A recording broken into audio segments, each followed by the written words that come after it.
There we go. We're All on the right. internet, lads. All right, we're on the internet. Yay, It's the awful. internet. I hate it. Quality. I love it.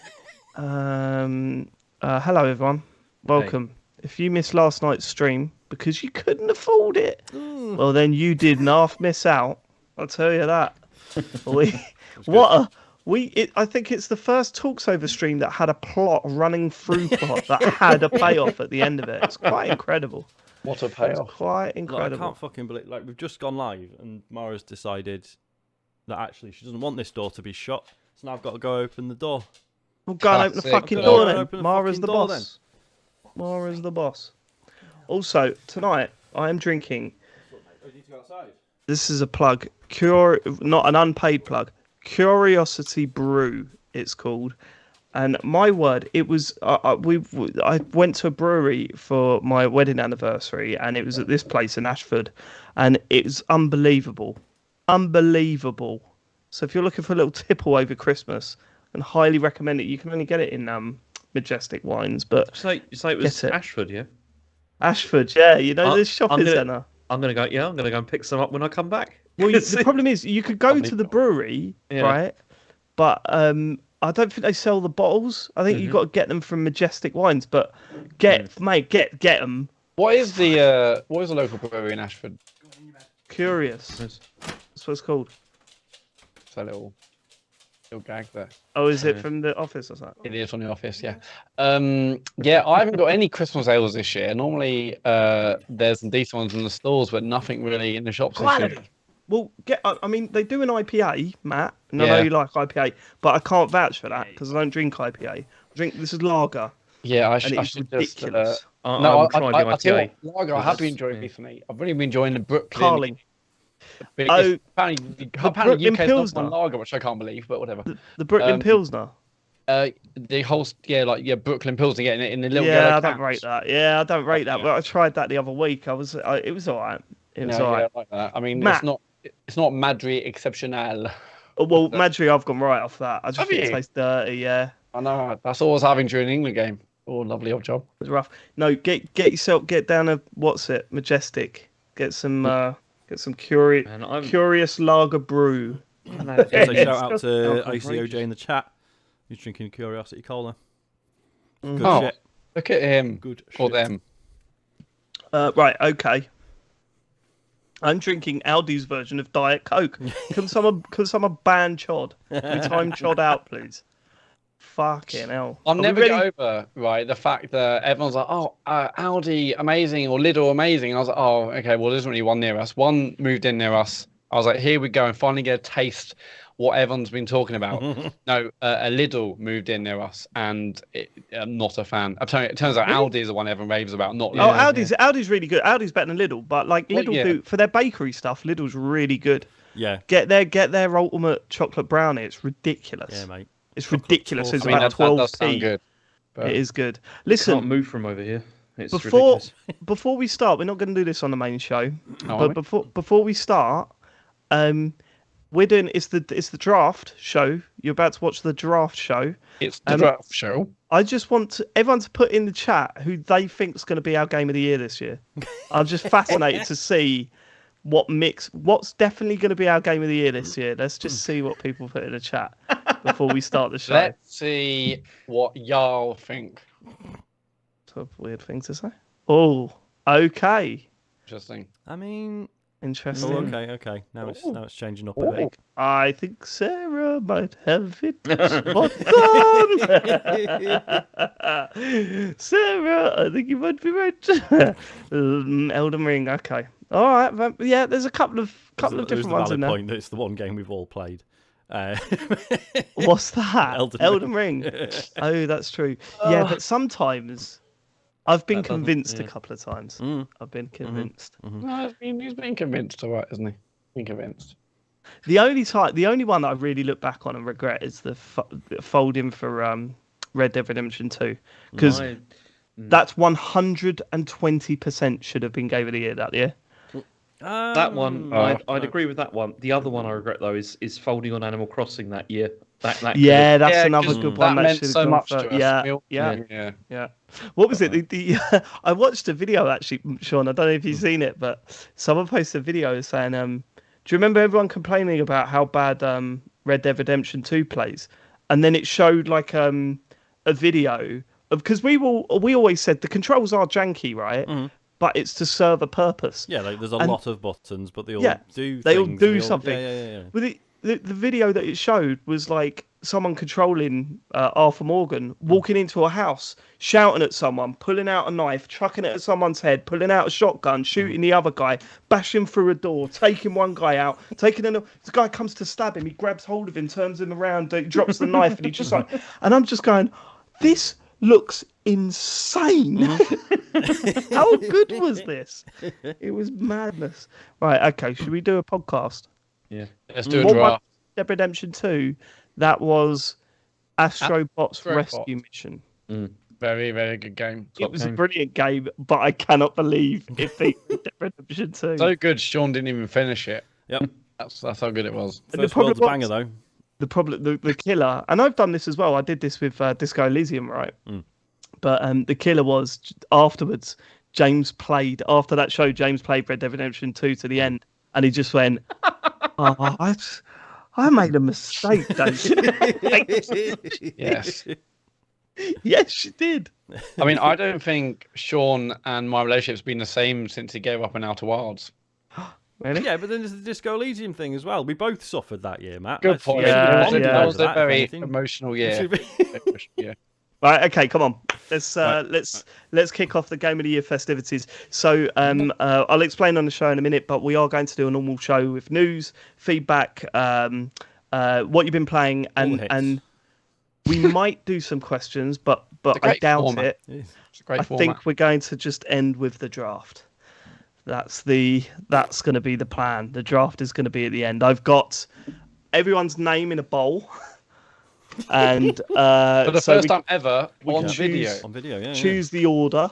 Do you know what I thought of today? And I absolutely, oh my God, I wish I thought about this last week. Oh God, Tombola. it kills me. I don't want to actually tell it, but here we go.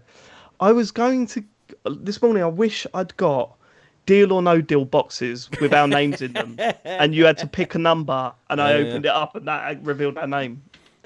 Oh! That would have been good. I mean, there would have been a reference to the bonus show, but yeah, Exactly. absolutely. Good. Absolute killer. Okay. All right. Are we ready to do a podcast about the game of the year? I'm very scared, but yes. Everyone hit record. 3, 2, 1. Matt. Matt.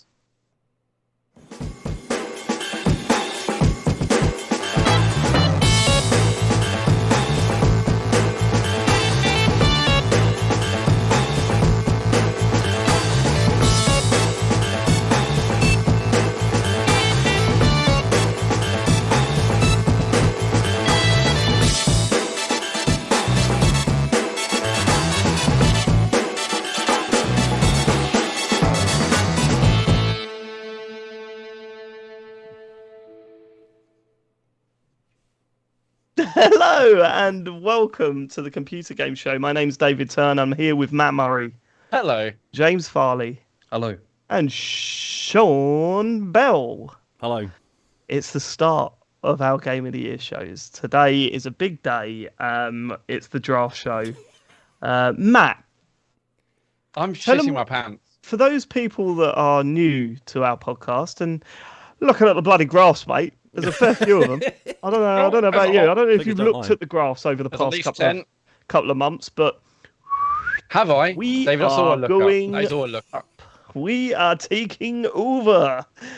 So there's a fair few of you that don't know what we do for Game of the Year. Matt, can you give them a brief rundown on how things go? Yeah, it's TCGS. We're not doing your regular bog standard game of the year. No. It's not about that. Every year, on this draft episode, we each bring 4 games that we think are the best games of the year. We get to choose those games in order, so we don't necessarily get the 4 games we want. It really depends on who may have chosen the game before. At the end, we'll have 16 games, but then we also get a 5th pick, which is a wild card pick. And with those 4 wild cards, there'll be a poll, It could be on Twitter this year. And then the listeners get to choose that wild card. And say I were to win, or my game were to win the wild card, that would mean in round 1 of the Game of the Year show, there's an argument to see which of the other 3 get to lose one of their games. And then it's a round robin. Every round, one game is drawn against another game. And whoever argues the most, basically, their game goes through until we have a game of the year for TCGS. Okay, does anyone else want... words there? Very interesting choice of words. Not who argues the best, but who argues the most. Well, I was keeping it real. Does anyone else want to give it a go and actually sort of describe what happens? Because that I don't know if that quite worked. I thought it was all right. Okay, all right. Okay. Next week's our Game of the Year show. This show, we are pulling our list together, and I don't know why we get ourselves so worked up. I feel this year, whereas previous years has been a long build up, right? We've been talking about Game of the Year show in the summer, and it seems to be like in the conversation a lot more than it's been this year. This year, it's been eerily quiet. And I will say this, some of the private conversations I've had about it, they've not really gone anywhere. Which is rare. What does that mean? Well, you know when you talk about it privately, we've all done it. Hypothetically, right? not that I'm saying I have, but yeah. Right. Yeah, hypothetically. Usually, by the end, someone sort of chances their arm, and they go forward and they start talking about it, and you have a discussion with them, and you find that by the end of that discussion, there's some sort of agreement or deal in place, right? That's how it goes down. Gets worked out. There's some sort of plan that gets worked out. Now, I may have had some private conversations over the past couple of months about the Game of the Year show where that hasn't happened, which makes me feel like there's some scouting missions going on and that the people or person that I have spoken to has been reporting back to a higher being. So, wow, imagine that. So there's a little bit of paranoia going on in my head this year, if I'm honest. But yes, we will be doing the GOTY draft. That will be happening at the end of the show. But first, we would like to say a huge thanks to our Patreon producers this month. They are Aaron Patrick, the QuickBooks chap, Simon Nelson, Jack Oven, Moon and Biscuit, Trans Rights are Human Rights, Dave Ernsberger, Colin Brown, Gazman, Rocketman76, Grey Dragon Claw, Fred Fenge, Smooth Monkey, Don Whiskerando, Colin Smith, Richard Sawyer, Tom S, John Tempelli, Laser Quest, Andy Palmer, Jackie Sniper, and is this another new Full Nels returning? Surely, isn't it? Returning, yeah. Garrison Savannah is back in the crew. Lovely that makes 20 of you. 20. We're almost incredible. up to that football match again. We're almost back to having planned football. Yeah, but when we used to talk about it was like, we've got like one football team's worth of people. Now I know, 1 5-a-side team. Yeah, no, well, thank you so much for supporting the show. It really, really does help. And we really appreciate it. We know a fair few of you have done it for this month, just to say thanks for the years of podcasting. And boy, have you picked a good time to join the Patreon crew, because if you're into Marvel films, this Friday you get to hear the Avengers Endgame episode of Marvel Calls. Everything we were working towards, James, comes out this Friday for our Patreon subscribers. Yeah, that was part of the mad dash, wasn't it? Right? It was, but I think the Endgame episode might be my favourite, if I remember correctly. I remember coming out of that going, fuck, that felt good. It felt like we achieved something. Yeah. So if you want to hear that this week, then get signed up at the £4.50 tier over at patreon.com/TCGS. That's all the plug-in we're going to do for Patreon. Thank you so much. We really do appreciate it. If you can't afford it, why not tell a friend about this podcast? Spread the word. And if you can't afford it, why not tell a friend about the Patreon? Yep. find a rich friend and ask to borrow some money. If you can't afford it, steal it. I don't know if there's. Don't do that. Sean. Yeah. No. I just thought it sounded funny. But in hindsight, yeah, not great. I mean, yeah. Tell your friends. Say, what gaming podcast do you listen to? Oh, the Giant Bomb. Still, still, it's gone downhill, hasn't it? Well, it has, yeah. But TCGS, boy, get that on your pod. £4.50, perfect kind of Secret Santa budget. Oh my god, yeah. Imagine that. Imagine just giving Secret someone Santa. a little slip of paper with a Patreon Or login and them going, that's "What's only this?" the recommended amount. Good point. Full Nels for Christmas. Yeah, Yeah. why not? I mean, You someone's can really go blown the Secret for Santa budget there. Nels for Christmas. I haven't thought the rest of the lyrics. Right. You've mentioned the dates that the wildcard poll's going up, but should we do that at the end of the draft? I think we do that at the end of the draft. I Matt. guess the only news really is that it's back on Twitter this year. It is back on Twitter this year. We're going to trust Twitter. It was more fun when we did. Well, last time we did a private one, it was crap. We couldn't do our little wind-up it wasn't the videos same. where It we were. was Yeah, Safe, No. short, boring as hell. So it's back we're on going to Twitter. risk it. We'll I know, see We're what going to happens. risk it. We're And gonna now trust- Elon Musk's in charge of Twitter. It feels like this is the right time, to also- do that. Also, if you know who fucks around with our Twitter poll, if they do it again, dob them in. We've got a good way to just get in touch and grass them up. Be a grass. That's always been my Yeah, rule. It's Isn't one it, Sean? occasion. Be a graph. We've actually set up a number. If you know, it's 999. Yeah. Well, then, Right. emergency services. Ask for the FBI or SWAT. TCGS, please. That's the whole, like, It's time for the feedback. Sean, you were here last week, weren't you? Yes. So who wasn't here? Matt. Matt, yeah. wow. It's been a really long week. It's been a really long week, right? And today, I know I've just found out there's a certain present that we have ordered that has been ordered for 3 weeks. Just found out that they ain't fucking got it and they're not sending it. Amazing. So that's fucking good. That's really isn't good. it? That's what you want 2 weeks before Christmas. That's the best news. Really good. Congratulations. Would you like to name and shame the shop? Yes, I will actually. What are they called?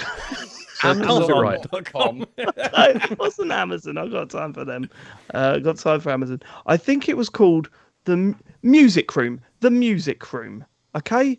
What is their website? TheMusicRoom.com. Absolute letdown. And when I spoke to them on the phone, right, they said, oh, we just didn't get enough in for everyone that ordered them. Wow. I see. We were expecting people to ring up and ask for refunds. And I went, sorry, mate, that I don't want to hear that. Yeah. Like, what are you talking about? You oversold this thing that you weren't getting. Fuming. The Music Room. Do not order from those. I'm still trying to work out what to get Jen for Christmas. I don't know. I still don't know. James, I know a wonderful website. Yeah, go on. What are you looking for? Anything musical? They're a strap. Does she like the tambourine? Xylophone. Yeah, it's not a bad idea. Okay. It might be a bad idea, James. Feedback, Matt. Last week's show. What do you think? She's got a banjo. Was it? Well, my feedback was it's just a great show. Okay.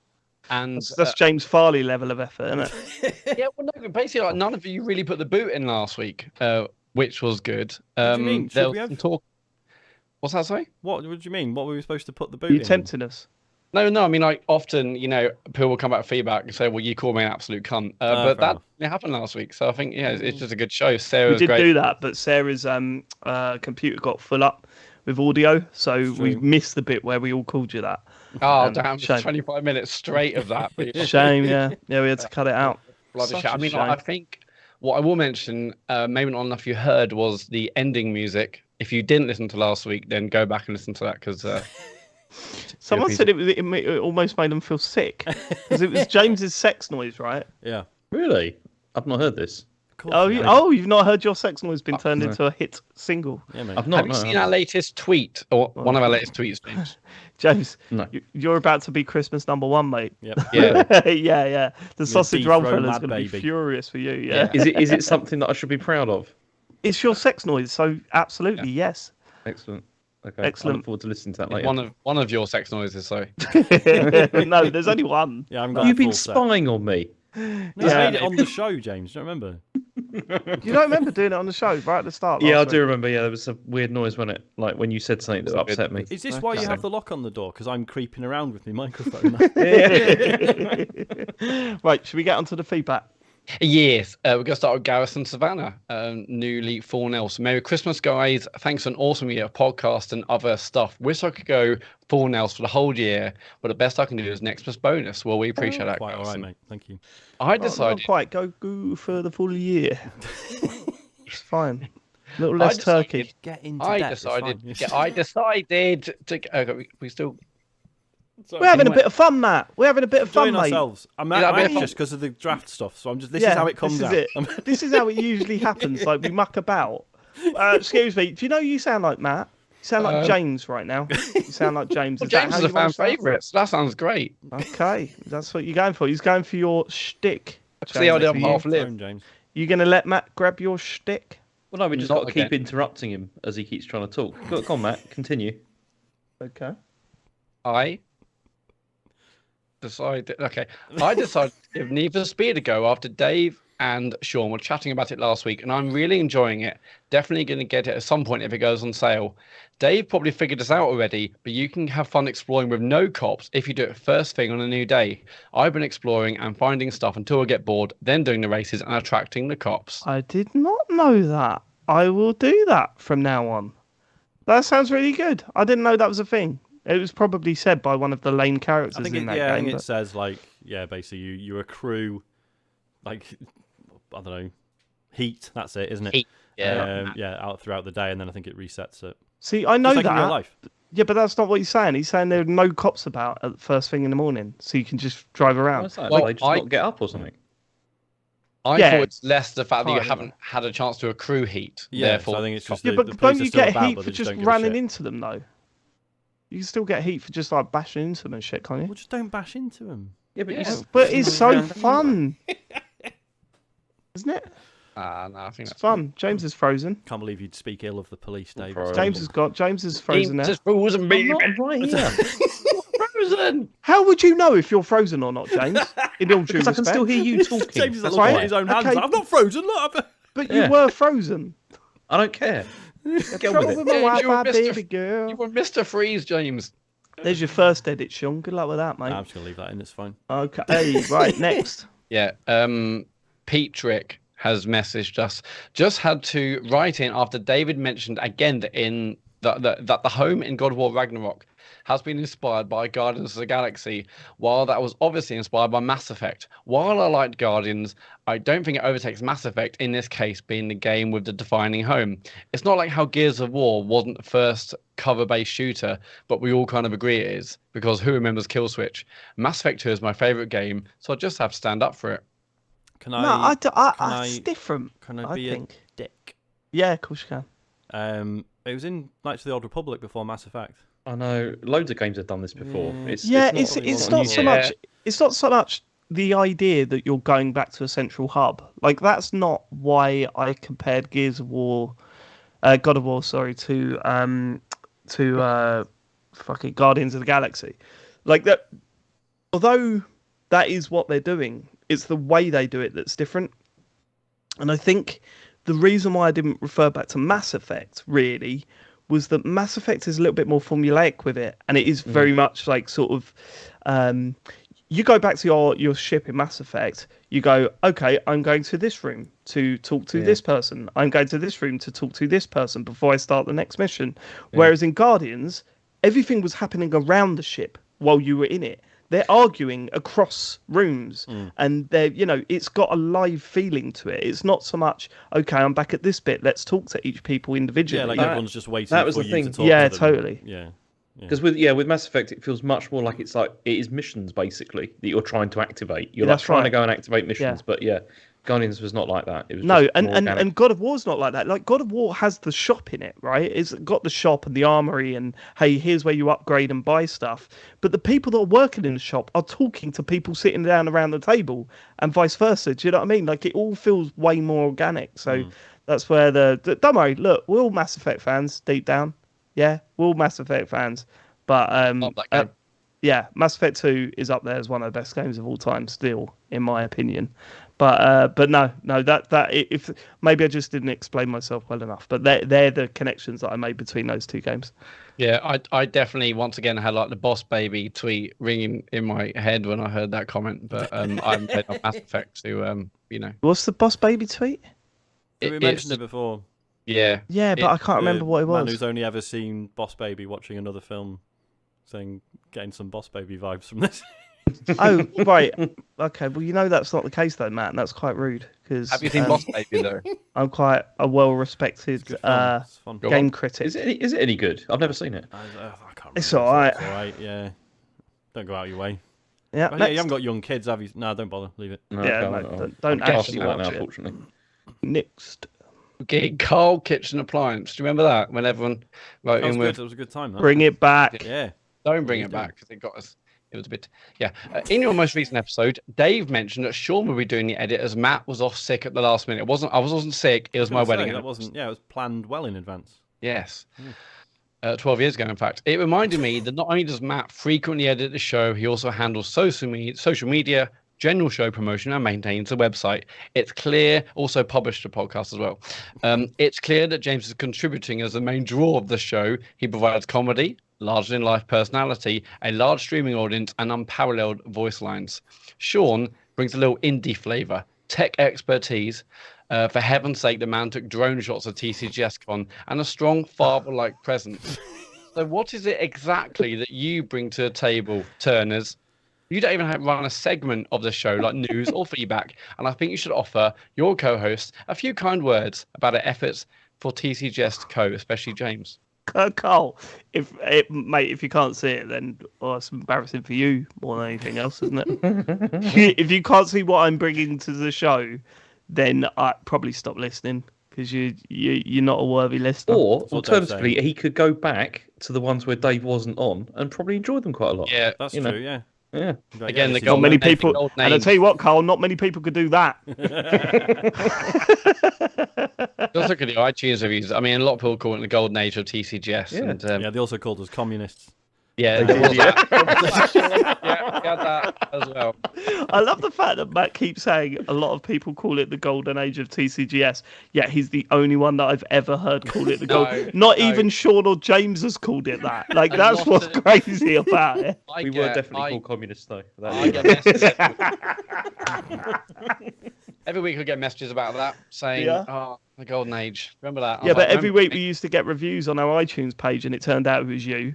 So that happened once. It was me, it was Jill, and we've got a great report. You've got to admit that, Dave. We have got a great report. yeah. That's true. Using words that Jill More, would please. never say. Honestly, I'll actually get on the phone because she definitely wrote that message. Okay, sure. With a gun to her head. Go on. I haven't gone. Next. Lee Davies. Oh, Hi- sorry, that's James. Sorry, I'd get you and them. Yeah, sorry, that was yeah, James that has Davies, guns. the shooter. Forgot about that. Lee Davies. Hi, guys. I know you guys wanted to know about dreams your listeners have about you, so here goes.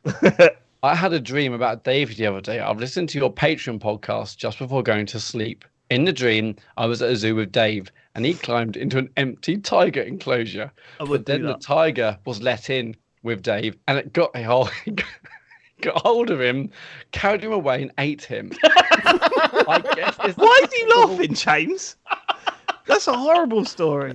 Well, I think that's why it's so blunt, isn't it? Normally, it'd be like, oh, and then Dave managed to like charm it, and then they were friends, and then we went on an aeroplane, and then, you know what I mean? Whereas it's like, no, I just fucking got him dead. Yeah, It's okay, fine. fine. But why? Yeah, but you didn't laugh. That's the thing, Look I at him. Look at I can James. I Listen can to imagine James. Sean saying that as well. I've been like, it's got him, like that. And just being carried on. Why is this funny? This is a really awful story about me. Oh no, the chat are dying of laughter. They think it is brilliant. I don't give a fuck about Lee the chat. continues. I guess this is because of all the Ashes chat, not the cricket. Thanks for Oh, the great yeah, podcast. that's Have a right. great Christmas from Lee Oh, Davies. Yeah, Yeah, we never if you- talked about. I mean, we're not going to get into it. You know, it's like talking about what we'd have done with our ashes and stuff. Not one of us said, "Oh, actually, I'd like to be fed to a live animal." I said I wanted to do everything though, Sean. So maybe this is one of them. Yeah, Wasn't this on the bonus show? Or was was on this the on bonus the... Right, okay, so no one's heard this. It's pointless going it's got a over. lots little, of it, little David. taste, though, innit? Hey, patreon.com/TC. Give us your fucking money. Let's go. Is that, That it? is Feedback? feedback. Go to tcgs.co/dear TCGS. Oh my Leave your God. feedback. There's barely any news. We've only got games we've already spoken about, like at length. Right, we're gonna have to do. I don't like know. a- I mean, have you seen what's on James's? I mean, we won't get into it now, but of course, and then Yeah, we've also but got also- we've also got the Game Awards to go over, haven't The we? Game Awards is crazy. Game Awards are Okay. crazy. Whoa. Just to be clear, James, I'm not having a go about what you've played this week. I just think it's very funny given the context. But we'll. Oh, do you know what? I'd love it if Jeff Keighley took that clip of James. The Game Awards is crazy, and then just kept tweeting it every day, like on the same time every day. Or Just he used James it as Farley. like part of a montage for next year's Yeah. for the show, Yeah, like, the yeah. TCGS guy. The Game critics Awards. went wild. Those Game Awards, they're crazy. You know? Just could you just Yeah. say how much you love the Game Awards, and then can someone clip it and send it to Jeff? Yeah. Can you look at camera, James, and just really Oh, effuse about it? That's the most northern I've ever heard you, Matt. Can you What, look at look camera? Look at fucking camera. I mean, I've been here since 2007. It's finally happened. Yeah. Look at camera, you bastard. Go on, James. What do you want me to say? Just like, Speak about from the them heart, being mate. good and How stuff. much you love the Game Awards? Yeah.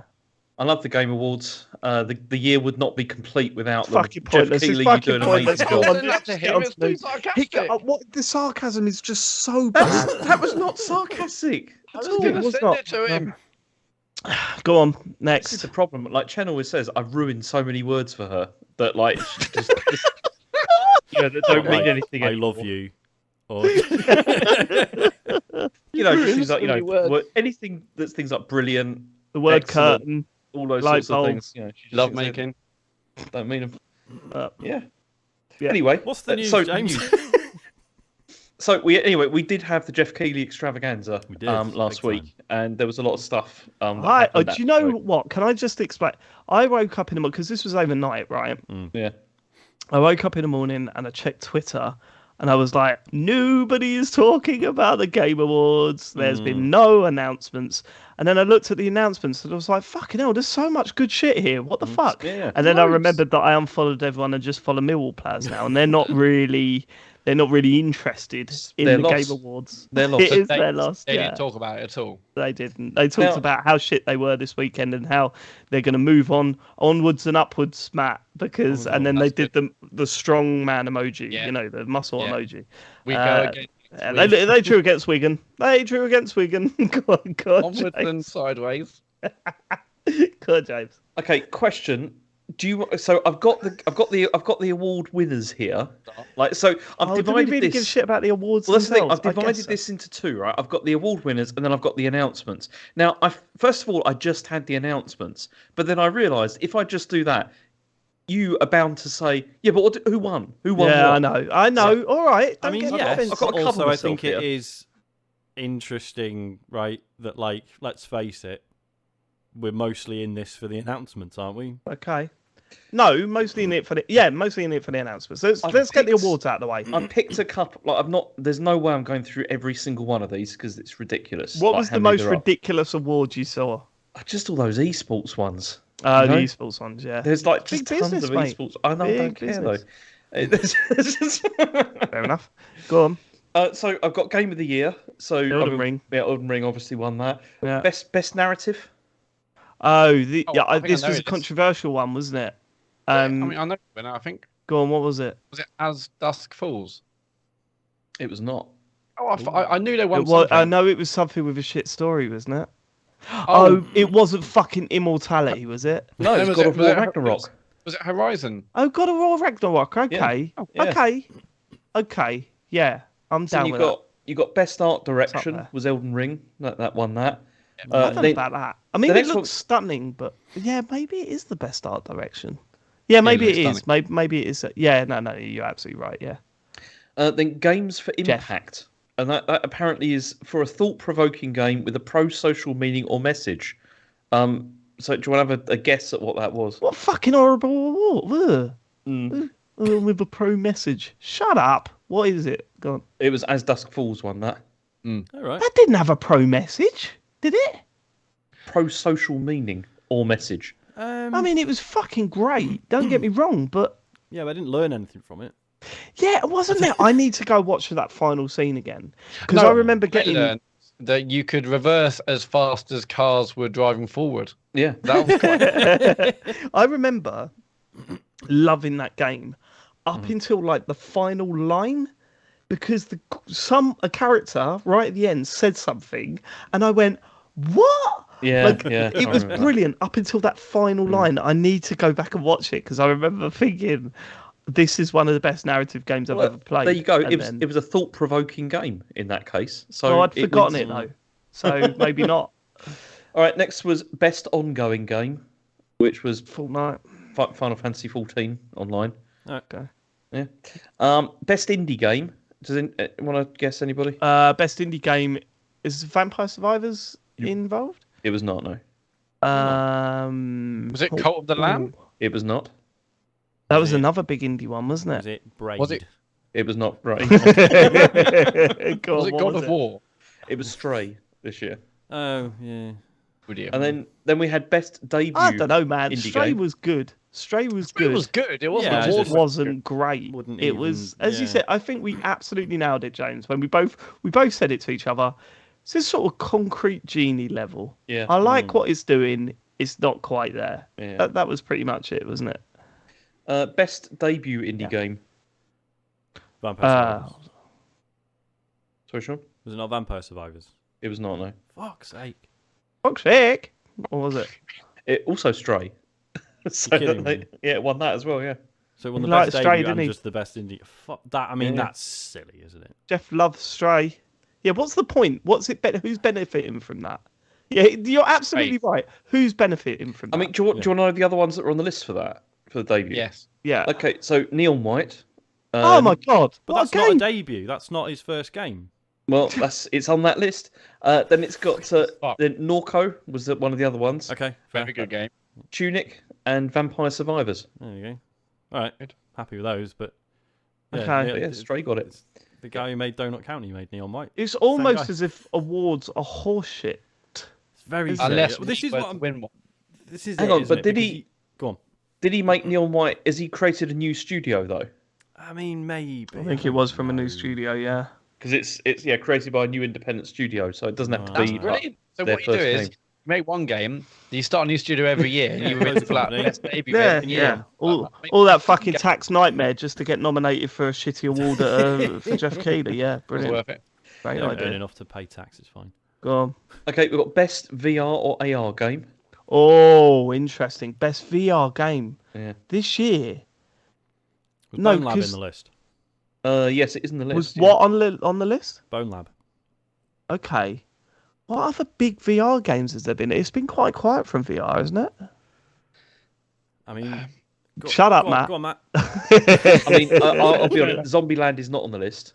No, we're Come out. just About last outside year, that's the- why. Just outside the period. It's really Yeah, annoying. Shame. What? No, what it's been other- a really VR's had a solid year as far as I'm concerned, but there's not been much. Walkabout Mini Golf wasn't this year, was it? Oh, It was yeah, the 'cause year that's been before. out for ages. I mean, Yeah. you know, on the strength of what they've added to it this year. I mean, there's after the spoilers, fall- I'm not going to nominate it, but I don't know. That's like one of the few that I would consider, and that's You're not and that's gonna a- nominate and it? that's not a new game. Do you know what I mean? God, that might have been one of the ones that we'd all sort of like go, yeah, we'll let you go through with that. Go on, James. What won that? It was Moss Book 2. You didn't even play that, did you, Matt? You loved the first one. No, because it came out on PS4. Almost as if you on didn't Xbox. love the first one and it was all bollocks. It was a good game. I enjoyed it as well. Yeah. Okay, No, how that's was that very odd, but rats? it was good. The hiding from the game with the rats that you were looking forward to all year. Yeah, Play play. that one, did ya? Just got busy, mate. Live Like, life. Moss Yeah. 2 was really weird because it came out just on PSVR 1, where everyone's like, well, don't you have like a DualShock, let alone the adapter? It's true. Now it is out on Quest 2, and now coming to PSVR 2 as well, so I'll definitely play it on one of them. But yeah, the first one's fantastic. Next was well, innovation in look, accessibility. no, I think we nearly are done. I've scraping got- the. I've Okay, got two two left. more. Okay, two left, right? Go So on. I've got innovation in accessibility. Okay. That was one. That was one by God of War Ragnarok. Yeah, because because there's a lot that of had options. Sony are really good with that stuff. Yeah, Sony are They're AAA games now. I was going to say They've- because Last of Us 2. Last pop of up Us as well 2 is- was After yeah, 2, real step forward. Horizon, all their massive major first parties are amazing at that stuff. Yeah. Although, what was the game that I played recently? It was, it was obviously it's not a problem, and I'm not having a pop at all, obviously. What? But in Need for Speed Unbounded, I accidentally hit the yes, please narrate everything on the screen for Oh, me yeah, by yeah. accident, and it took ages to get to the menu to turn that off again. And it was just, there is a car on screen. Do you press A to get to the? And I was like, oh my god, shut the fuck up. But obviously, in terms of I should be the You'll one pay the shutting price the fuck up. for the- I'll pay the price because I'm that kind of guy. James. Okay, and then we got content creator of the year. I mean, this is the one we've all been waiting for. Farley. Now, the thing is, out of this list, I only know one of these people. James Oh, Farley. let's see how many I know. Go on. Yeah, go on. Well, do you want to know the winner, or No, do you you want gotta to? give us No, the list go first. through the list first. Okay, Carl Jacobs, No idea. No, I don't. Ludwig. Matt, you need to answer as well. So No, Carl no, sorry, I Jacobs. wanted Dave to start guessing. Oh, what, the names? Yeah, Oh, Matt, I don't know enough names that's to fill why a it'd be list. funny. Okay, Carl Jacobs. I don't know, Tommy Two Hats. I don't he know won any of last year. them. He Go won on. last year.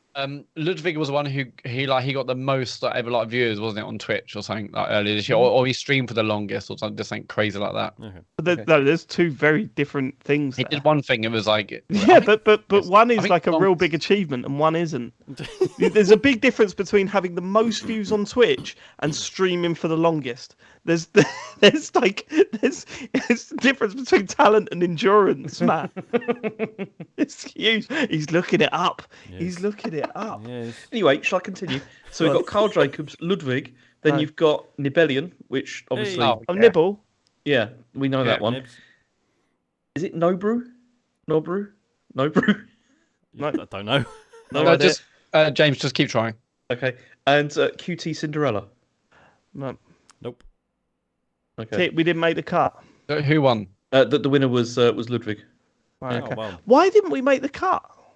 No idea. Like, we are well underrated, I think. Yeah, it's true. And that's not just me saying it. It's also my mum. We need more heated gamer moments. I think maybe we'll get in the list. Did we do a few of those? Did we do some heated gamer moments? I don't know. We've had some heated gamer moments when I kept trying to fly away when you were trying to get on the helicopter when we were was playing very GTA, funny. Matt. That was quite heated.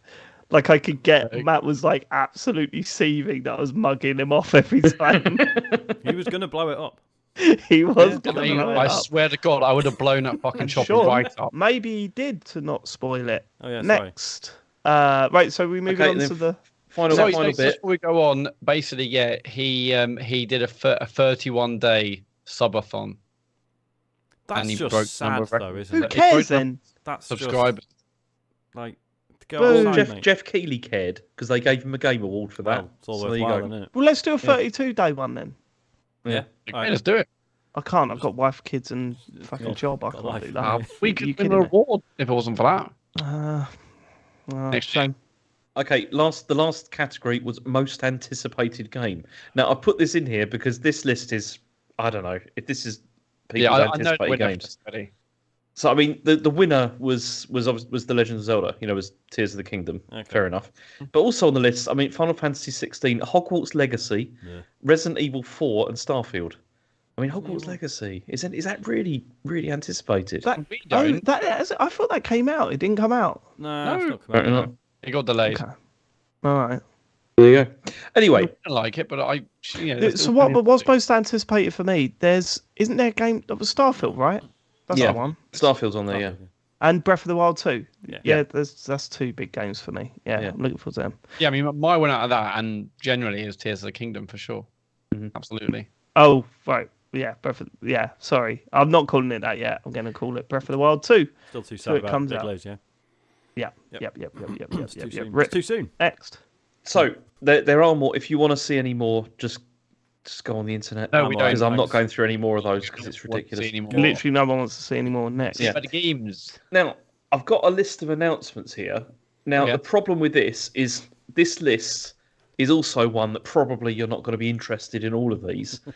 I've starred ones that I'm interested in. Shall I just read it and then you can say whether you Yeah, and then care we'll, or and then not? we'll chip in. If All we've right, got any okay. No, others we wanna- this never works, Sean. No. This never works because everyone feels that they need to say something No, you about don't have even. to. You don't Well, have no, to. he's, Yeah, no, okay. he's going through his favourites, and then Yeah. I'll chuck any. Oh, just one- your any of the favourites. other But ones. what if there are ones on there that we want to talk about that you haven't included in? Then you chip in and say, "Oh, I wanted to talk about this as well." I don't know what they are though. I've forgotten. Go on. That's Come on, that's James, why hit your- see that's precisely why I usually just read through the entire list. Shut up. I mean, he Let's has. hear your picks for James the has most. provided us with a link with exciting- the full list. I got the link for the full list up. Go on, Let's go. James. Go on, Anyway, James. I'm just going to go through the ones I've starred, Yeah, and then we cool. can do a. So the first one off the list that I put in the Google Doc Start. Yep. was the Hellboy Web of Yeah. Weird, because I thought that looked quite interesting. It looked did. very stylish. Yep. And when I first saw it, I thought this may be a 2D Metroidvania kind of thing, because that's kind of what it looked like. But then it kind of looks like it's a third-person brawler. So Hellboy is, is- right. yeah. Okay.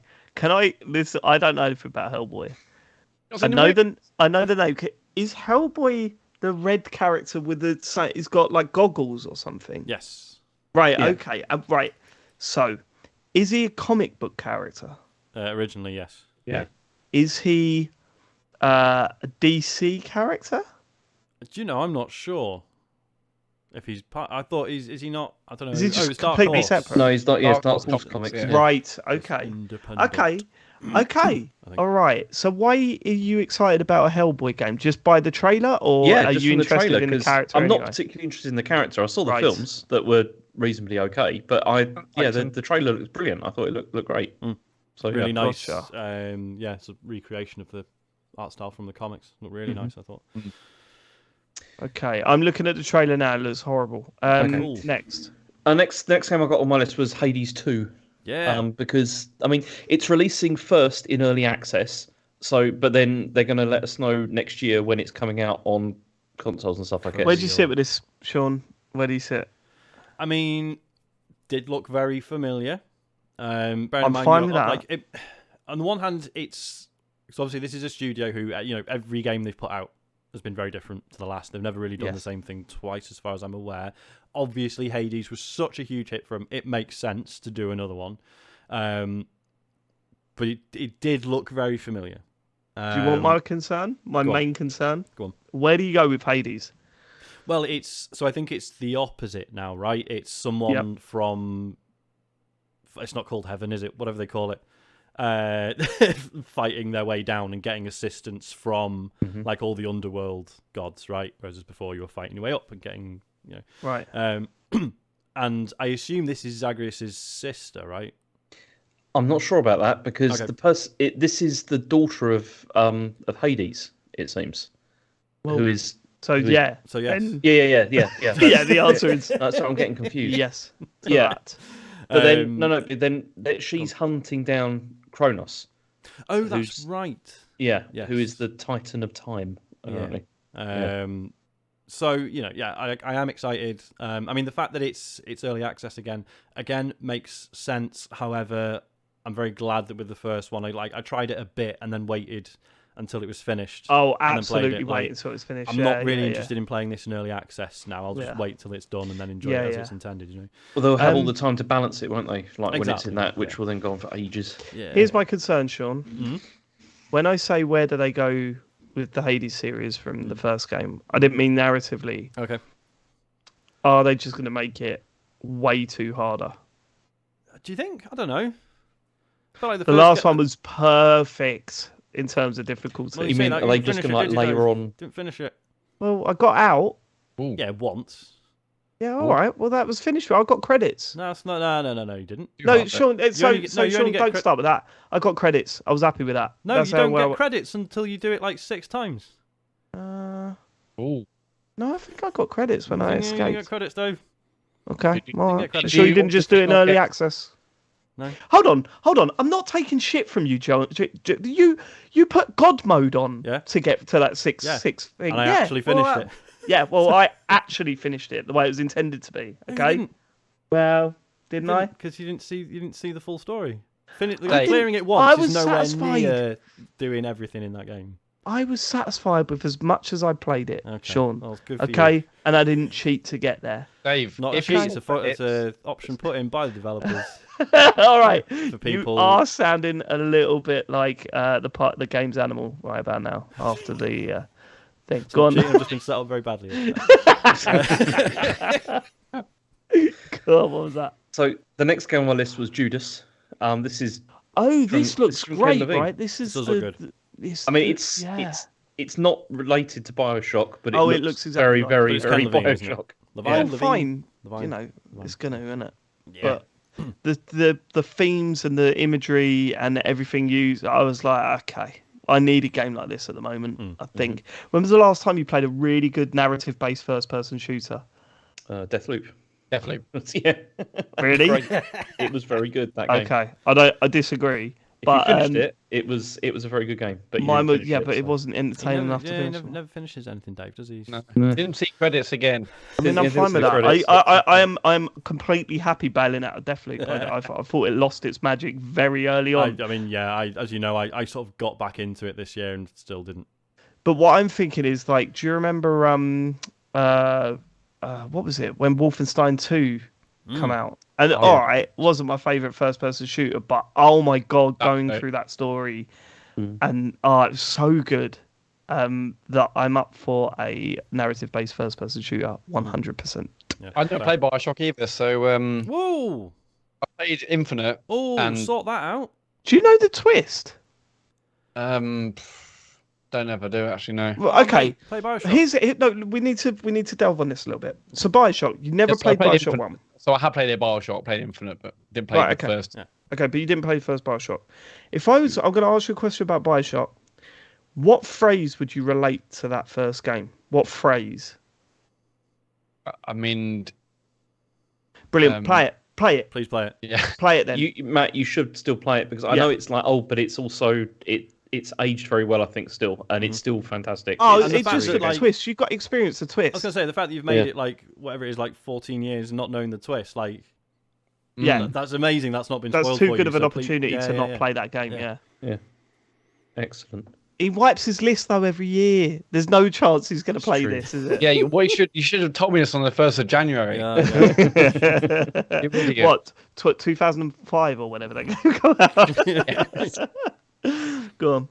Okay, next game I've got it was the Bayonetta Origins thing. Actually, I thought looked Oh, quite this interesting. looks I terrible. mean, I don't know. This didn't really do anything for me, but So I mean, what is it, James? It looked like a kind of top-down adventure game, basically, where you like summon a monster that does the fighting for you, and then it's like giving some sort of background to. Is this one of these games that they've just whacked Bayonetta on the front of? It did look a bit like that. well, apparently it's because you play as Bayonetta as a kid, Yeah. and it's all about her backstory. I'm like, yeah, I'm not bothered. Okay. The next side was Earthblade, which is this is from Extremely OK Games, who did Celeste. Celeste, yeah. I mean, Oh, obviously it looks like a platformer, but I don't know what the specific hook is yet. From Yeah, just the trailer watching that didn't trailer. give much away, did it? Other than Yeah. it being a nice-looking 2D platformer. Obviously, yeah, there will be more to it, I'm sure. I'm sure it'll be very difficult, but it Celeste looked wonderful. I Amazing. thought. So, yeah. Celeste was some game. Yeah. was. Man, it's incredible. So, yeah. Extremely OK Games, have they just made Celeste? No, Well, so Extremely no, OK it was Games a game is before that, right? Maddie Thorson's new company, I think. Okay, so she made Celeste with someone else. I can't remember who. no, there was a game before Celeste, wasn't there? I'm sure there So was. yeah, so she also worked on Towerfall. Towerfall, that's Yeah. it. Yeah, Towerfall, yeah. So yeah, so I think this is technically a new studio. They'll be Oh, up for okay. up for the new developer award. Best debut. They're all doing it. Yeah.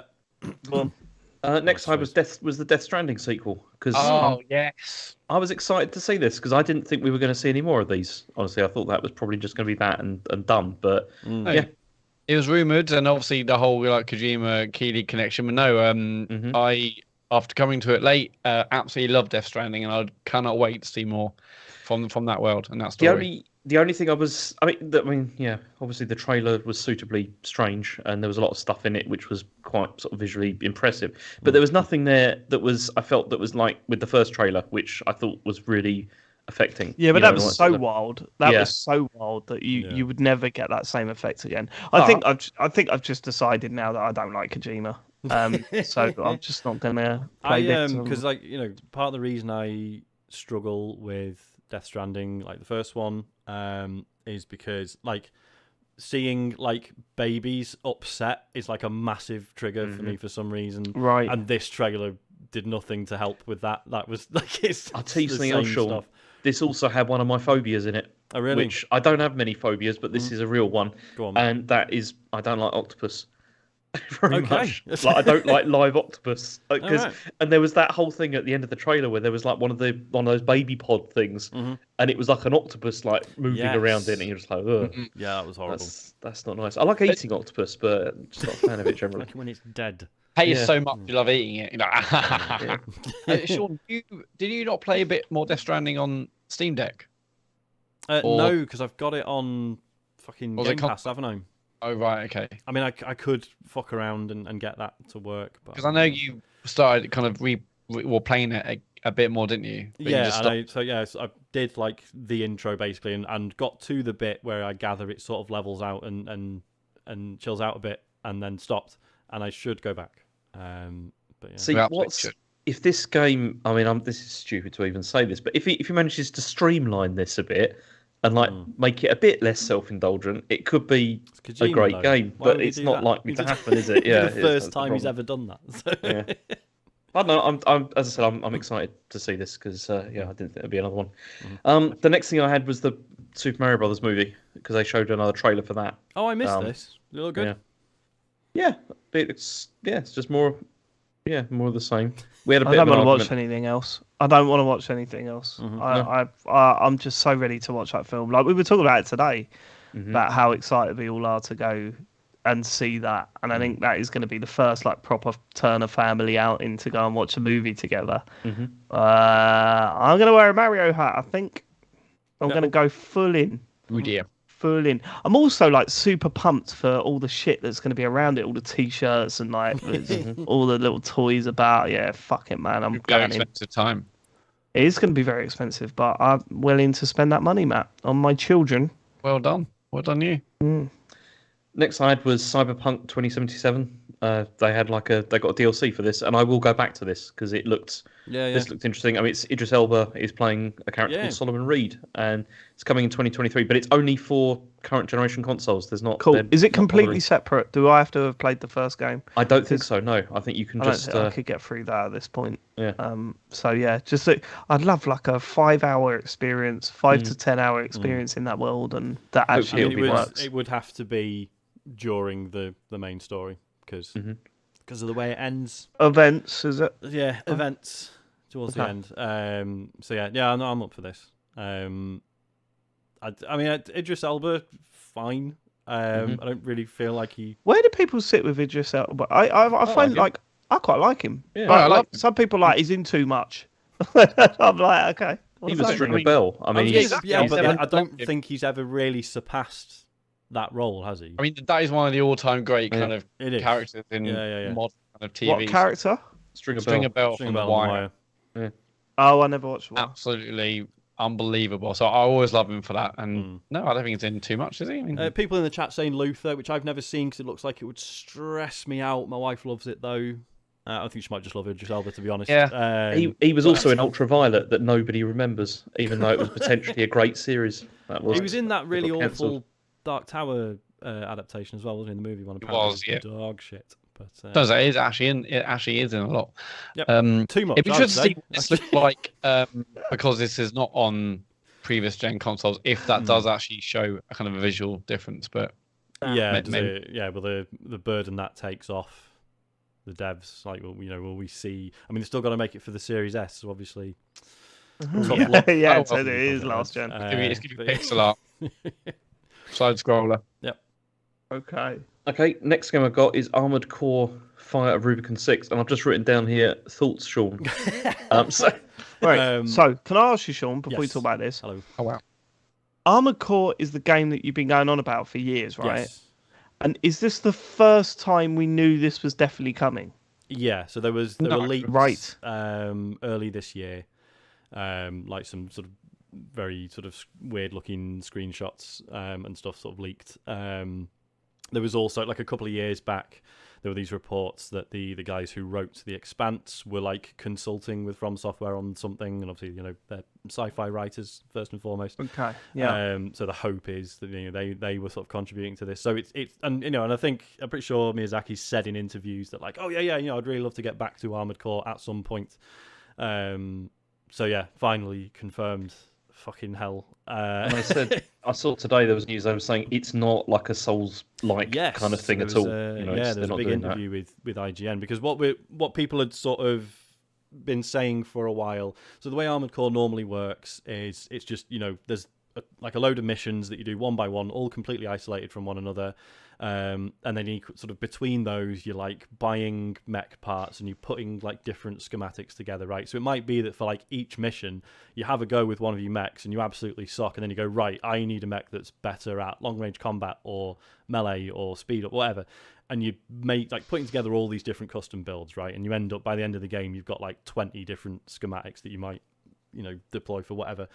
Whereas obviously Souls games don't really work like that. And what people have wondered is if we're going to get a new one, is it going to be like you start with like a shit robot, and as you go around, you're finding other parts and you're sort of upgrading yourself as you go. Which this trailer sort of looks like that was going to be a thing. Yeah, because there's that robot, he's got like fucking loads of parts on his back and he's like scavenging stuff. However, so they've said in this IGN interview, like, no, it's basically the same as it always was. It's isolated missions. You're not going to be, it's not open world or anything. You're not picking up parts as you go. They show gameplay then? No, it's all pre-rendered. It's a fucking good trailer though. Oh my god, the soundtrack was so bloody good. Really good. Yeah, I've got a question about this though, because people saying it's a reboot, but it's also the 6th game. I don't understand. How does that work? Yeah, I mean, no, you can reboot a style of a series. Like, I mean, God of War was like the 7th game, but it was definitely a reboot of what God of War was. But they didn't call it God of War 7. Did they? Do you know what I mean? No, I know, but you wouldn't have blamed them if they did. Like, it doesn't really matter what they call it. Because often a reboot, it almost like starting the series again. But that's what. Yeah, I think it's only a reboot in the sense that, like, and basically Armored Core has pretty much always done this. So there'll be like a numbered one, and then there'll be like little spin-offs of that, and then when the next numbered one comes out, it's usually like, it's a completely different story now. It's a new universe, whatever. So it's a reboot in that sense, I guess. Also, like, obviously it's been like over, God, how long has it been since the last one? Like 10 years? It is 10 years, since 5. It's really funny, that IGN interview where like Miyazaki talks about, saying obviously the last time he made an Armored Core was Armored Core 4. And he was saying, like, obviously the resources we had then are like a fraction of what we have now, and like I'm kind of jealous of the new team who get to work on this. Then he was like, oh, so like, what is it you can do with this new one that's now that you've got all these resources and stuff, and the other guys work on it, it's like, oh, we can make it look better and sound nicer. That's kind of it. It's all right, cheers, mate. It is interesting. This is coming out on previous gen as well. Yeah, it was PS4, PS5, Xbox, and the Xbox Series stuff, wasn't it? Yeah. Which I thought was a strange decision. Makes you wonder how good the final thing will look if it's spanning previous gen. I don't know. But yeah, I'm really fucking excited.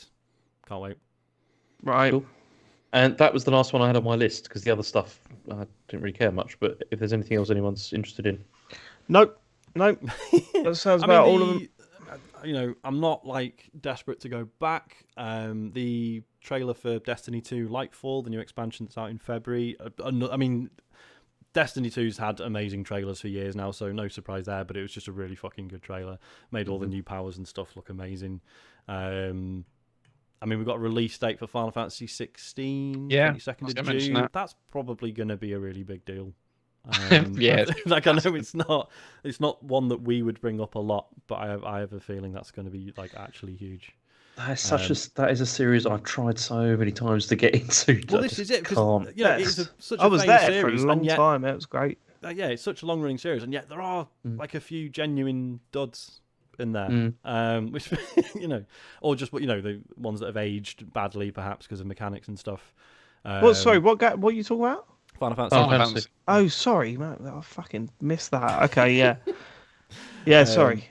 But yeah, no, 16 looks wicked. I mean, this interests me because obviously the current big one's obviously the online one, and this is probably like first big single player one they released since I played Remake and now playing the original one. So this definitely interests me. So we'll see where we are come June 2023. Yeah, because I mean, like 15 is one of those ones that like everyone slags it off. And I'm like, no, I enjoyed what I played of it. And then everyone's like, how much did you play of it, though? I was like, yeah, I wandered off. And Was that the one with the lads with the haircuts and stuff? Yeah, the boy band. Yeah. With the car. Yeah. Okay. James, have you played Remake? Nope, still haven't played it. Give that a go. It's, yeah. Don't, James. It's Give it a rubbish. go. Give it a go. James, it's rubbish. Oh, it's You'll not hate I've got it is because it was He on. says it's rubbish. It's not rubbish. It's rubbish. It was on PlayStation Plus. I've Did got you it. finish it, Sean? No. It's rubbish. Don't worry about Fucking it. hell. Partly because I sold my Don't PS4. worry I've about got it. it on deck though. Load of old Oh, shit. get it on One play day, on I'm deck. sure I'll play it. Combat was good. Story absolutely appalling. Right, characters absolutely Fuck infuriating. off, David. Writing absolutely shocking. Oh, was the fat guy lazy? Is he again? Is he? Oh, and he's fallen over now. Is he? Brilliant. Oh, yeah, there was that's, that. That's Shit. the game you like, is it, Matt? Nice It's a one. great- what a Going game. down to the sewers again, are we? Brilliant. James, Fucking just great. play it. There's a Just play it. I fucking think you'll like it. there's a character that's not even referenced and looks completely different for zero reason in here.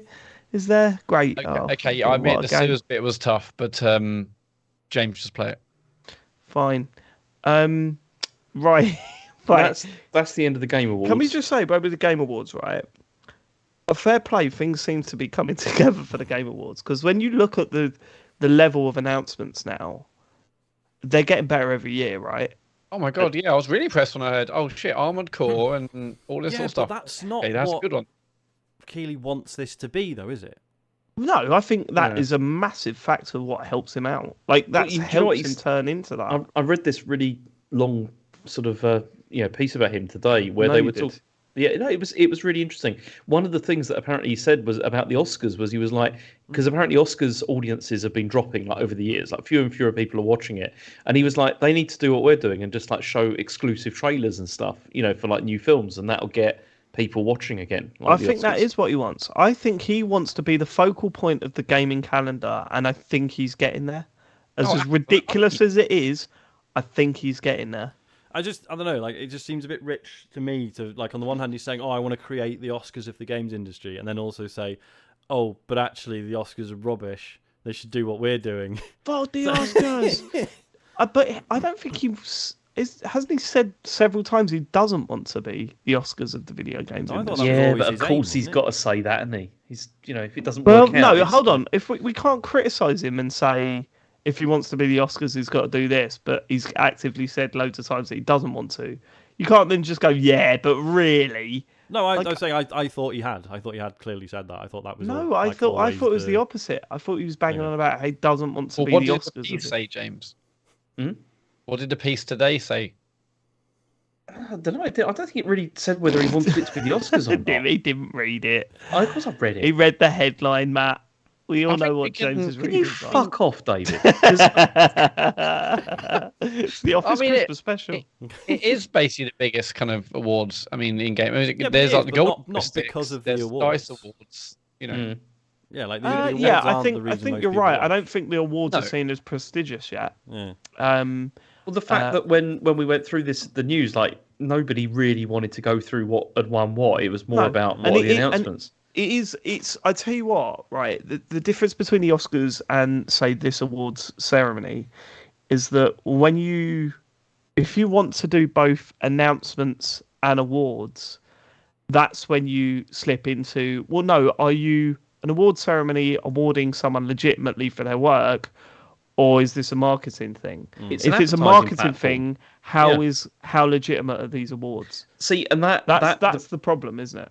the piece that I'm talking about that I read today, it was talking about the fact that he's heavily into the marketing aspect of this. Yeah, Like that and is, I get that. that's- I get and that. to be clear, like, that is a big thing with the Oscars as well, right? It's not like the Oscars is like this pure, perfect No, of example course of not. how these things Oh, should totally. be done. Oh, But God, there's a difference. absolutely. They don't have like Sony popping up saying you can get a Blu-ray player every minute or whatever we're giving away and stuff like that. Okay, you know? so to let you just to explain slightly, last night we did a talks over of the 1994 Game Awards. What were they called? The Cyber Awards. or something. Cybermania. Cybermania, right? And it was hilarious how many games they were sort of promoting, and then the next award, that game would win an award. You know what I mean? Or like the best one was the actor from that Voyeur game that came and presented award and then picked one up like directly after that. It Yeah, was and then yeah. spoke for about 10 minutes about. Oh God, that was so weird. Oh, that was bad. But like, you know, as I said, he's got to decide whether he wants to make these awards as legitimate as he humanly can, which I don't think is his main focus anymore, or he wants to replace E3. And I think he's wanted to replace Summer E3 Games Fest. for a long time. Yeah, Summer Games Fest isn't doing it. This, I think, is. So this feels like it's expanding. So what you're saying is he basically wants the whole games industry to sort of like circle around him. Yeah. Like Why the fuck wouldn't you? I'm not being funny. If you've put yourself in your position, in that position, that's what you want, right? He's doing that with with Summer Game Fest, with with Opening Night Live at Gamescom. With this, I mean, he's getting he's owning the three kind of major points of the year, basically. What a way to... How rich do you think he is? Do you think he's like proper loaded? Oh god, yeah. Yeah. Do you think? Yeah, 100%. I reckon he could buy a VW Polo outright. I want to buy a VW Polo outright, and I can't. Well, you're not there feeling. Lend you the money. I'm not, am I? All I've got to do is sell my soul. Just start some gaming awards, and then you'll buy that Polo. All right. Best game. Did I notice not a lot of Xbox stuff? Yeah, that was. I've been noticing that all year, Sean. Well, this is it. It's like, is this just because there is nothing, or no? They've said today. They actually came out today and said that there's going to be another event early in the new year at some time. Okay. They're like, we know everyone's waiting for us to show stuff. We got nothing. We ain't got and shit. It's like, but we'll show some stuff next year. We promise. Cool. That's basically the thing. Okay. Yeah, and then they're like, shit, guys. Okay, we need to do something. Like, we need something now. Okay, fine. Is that it for the Game Awards? That is it for the Game Awards. But we got more. We should say, like, for all the snark, like, I wasn't going to stay up till 3 a.m. watching this, but it was very fun. Like the following morning, digging through like all the announcements and the trailers and stuff. Mate, like, it's fine. It's the best it's ever been, right, in terms of announcements. So he's heading in the right direction with it. Oh, Jeff. And I don't know why we keep saying he's heading in. It's clearly a huge team of people putting this together. Himself. but still. He does all the cameras, everything, the music. Right, I just wish he didn't look like such a little fucking nerd. Go on. Let's go. Don't slag off Jeff. Wow, he does. Don't like it, we'll slag off Jeff. Do you reckon would you go to the pub with him? Yeah. And what would that be like? Probably all right. Right? Like, After he's two not going to be samples, his on stage persona, is he? I don't know. I don't know. I Sean, bet he's on the article I read was actually, it talked about that. It made a point. There was people that were speaking about him. People saying like when hanging out with him, it's like 95% is, it's like he's real, 5% it's like you don't really, it never feels authentic. Right, okay, Sean. This is one of those situations where I think James has sort of injected his own views. Do you want me to read the fucking quote? Do you want me to read exactly what it says, you prick? please Because do. this is really getting on my nerves now. Basically, I think it is 95%. Whatever I ever bring up, which is like written down on like a website or whatever, which is like not even a small website or something which is a huge one, you're just like, no, bollocks. I don't believe that, I can't bollocks. believe a news article said, well, if you go to the pub with him socially, Paraphrasing. 95% sort of that, David, and then 5%. I don't know about you, but whenever I read something from an article, I don't memorise exactly word for word what has been written in that article, and then I can't just repeat it like I'm fucking Commander Data off Next Generation. Sometimes you have to only paraphrase fucking stuff. nerds get that reference, James. Only nerds. That's why Sean was the only one that laughed at that. Let's go. People in the chat probably love I it. tell you what, next week's GOTY show is going to be good, right? It's a good little warm up. I would actually like to. We should say Ben's in the chat saying, "Can't believe we didn't mention the Transformers game." Conflict of interest on that one, I'm afraid. We're all grown ups. Not allowed to mention it. The conflict of interest is that we are all adults, Ben. Unfortunately, so I'm sure Harry will be excited, but even he's getting a bit big for it now. Go on. Up for GoBots. Anyway, we got so the FTC have also filed a lawsuit to block the stuff. Yeah. They've done what? They've done what? Okay, so the FTC have filed a lawsuit to block Microsoft's Activision Blizzard acquisition. Why? They say last week that they were definitely going to back it? No one said that. They said right. so. There was a kind of like split. Is it going to be 50-50 split? What's going to happen? That's not what the article said. But they've said the FTC have said that if the deal is approved, it would, and this is the quote, enable Microsoft to suppress competitors to its Xbox gaming consoles and its rapidly growing subscription content and cloud gaming business. Something that Phil Spencer probably dispute. Got Jeff on the brain over Half here. remembering all these Jeff Why Keighley facts. is He's Jeff- just thinking everything he's read was about Jeff Keighley now. Can't keep it straight. Unfortunately, Jeff Keighley missed a penalty in the last minute of the England game. It's true. Jeff Keighley is living rent free in my head. That's the problem. So wait, anyway. hold on. So now the FTC are deciding that they will sue if this goes ahead. They're trying to sue to prevent it from going ahead. Like, Why? You know, Who are they okay. suing? No, Microsoft. they're not On suing what Microsoft. grounds? They're trying to take it to court so that it will be blocked by the court, so that it won't go through in the first place. But so they're not suing. Well, that's the language that's used here. But how can they sue them? Explain this to me. You're the newsman. You're Shall I James read you what it Newsman. says? Yeah. No, explain it to me. Explain it to me like I'm a child. Like he's 5. How can they possibly sue them for Okay, wanting Yeah, to so buy a it trade doesn't commission? mention suing anyone, James. It just says they're filing a lawsuit to block the acquisition. Where did I read that? I read that somewhere else. Okay. Hold on, Jeff. It says Jeff Keighley Keighley has blog. filed is suing them to do... Filed a we legal go, I found it. complaint. They Right, filed hang a legal complaint. Okay, shall I read to you what it says? This is Yes. from CNBC. Okay, Right. From I Love FTC. Japanese games. This is from CNBC. FTC sues to block Microsoft's acquisition of Activision Blizzard. Right, who do they sue on what grounds? The Federal Trade Commission on Thursday filed an antitrust case against Microsoft to challenge the software maker's attempt to acquire video game publisher Activision Blizzard, claiming it would violate US law. How does that even work? Surely the FTC are there to prevent it happening. I'm not a lawyer, David. I don't know. But so then what's the point in this whole thing? What do you mean? Well, they're doing this. Oh, why are they doing that? I don't know. What's the point You then? don't give me a fucking chance to actually even say the reason why. You just got hung up on the word sue. No, Joe. Even though they're not... Joe. Fucking hell, there's a slip. What's happening now? James, you said I don't know. I'm not a fucking lawyer. No, you said, why are they using the word sue? And I said, I don't know why they're using I that didn't word. say that. I said, why are they suing? Oh, for fuck's sake. Why are they suing? You're read getting to you angry the at things that I quotes. didn't say, Can I- James. I Can read I- the quote to you. Can I interject? Go on. Garrison Savannah in the chat says suing means taking up legal proceedings against someone doesn't necessarily mean getting money out of them. There you go. No, right, okay, that's fine. But what I'm saying, And that's coming from Full Nels. Exactly. what I'm Like, saying, be true. If you go back, David, before we started this whole suing nonsense, right? I read to you the reason why. And the reason why was this. They said if the deal is approved, it would enable Microsoft to suppress competitors to its Xbox gaming consoles and its rapidly growing subscription content and cloud gaming business. Right. That's the reason why. So They're saying okay, that if they do that, okay, that will calm down. happen. So the FTC are there to regulate whether the deal can go through or not. Yes. So their official stance is that this deal cannot go through. Yes. But the language that they're saying is that the deal can still go through, and FTC are trying to block it by legal means.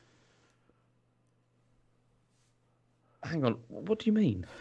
So what I mean is that why are they taking this to court through a legal process if they're the regulators to say whether or not Because they can take over this company? Because the regulator, it has to go through the court. They can't just strike down whatever's happening. So their official report is saying that this deal can't go ahead. On what grounds? No. They're what's saying what's the they're grounds saying that they've stated? they're saying that they're trying to block the deal from going ahead. Right. Okay. So their recommendation, then, the FTC's official recommendation is that this deal should not go ahead. Yes. Right. Based on what? What is their reasoning? With control over Activision's blockbuster franchises, Microsoft will have both the means and motive to harm competition by manipulating Activision's pricing, degrading Activision's game quality or player experience on rival consoles and gaming services, changing the terms and timings of access to Activision's content, or withholding content from competitors entirely, resulting in harm to consumers. That's the reason. Wow. That's nuts. That makes no sense. That's the problem, though, James. No, I haven't even got my headphones in. I'm not even listening anymore. I'm fed up with it. Every time. No, I can't even hear you. James, you could talk as much as you want, mate. I'm not listening. I haven't got my headphones. It's every fucking week we go through this. I don't give a fuck. Every week. You really shouldn't have said that. I'm actually sick of it now. I don't even want to do the game of the year show. You don't even listen. It's just ridiculous. I don't want to do the podcast no more, Matt. No, both of you shouldn't have said that. We go through this with James every fucking week, right? And he's starting to take the piss now, I think. He's starting to take the piss. He doesn't put the effort in, and he comes in and he starts having a go at me. And I'm sick of it. We need to chill out. Seriously, we just need to take it. This is. Otherwise, we're not going to do the show. It takes ages to put this shit together. We're not going to do it. If we can't carry on the show like this. I'm sick of it. You just go on Eurogame and that's it. That's from CNBC. And then you come in and you talk to me like that live. Yeah, we need to. Maybe we should take a break because this is. We're not going to take a break, Matt. Take a break. I think we're done. Like, James didn't mean to say that. I'm sure.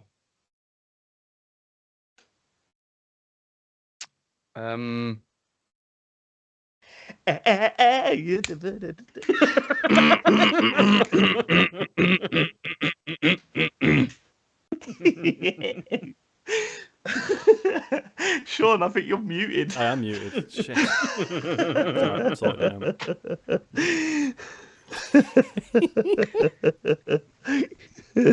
and the Oscar goes to everyone.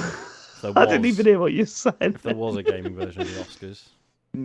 That was a heated gamer moment. Yeah. So the stream went down for some reason. We're not really sure why. Yeah, just crashed. We're going to see what happens when. I suppose we'll see what happens over the next. Yeah, I mean, if it goes again, I probably won't relaunch it. We'll just carry on with the recording and put it out as usual. Oh no! But people are here for the draft. Oh fuck yeah, that's true. Oh shit!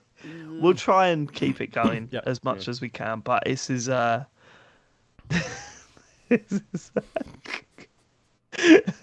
want to just say, I love James. He's my favourite person ever. Don't worry about it. Like, when we're getting like that, we've done this every day of our waking lives together. And we're still best of friends, so don't worry about it. It's part of it. All right. Right, I don't know where we even go back. I don't know how we continue. Right, okay. Where were we? Were we? We did the quote, which was the... And then you said you disagreed with every part of it. No, okay. Do you want me to read the quote again? Yeah, no. I know where we are. Right, okay. You're about to see something special. People watching live. Ready?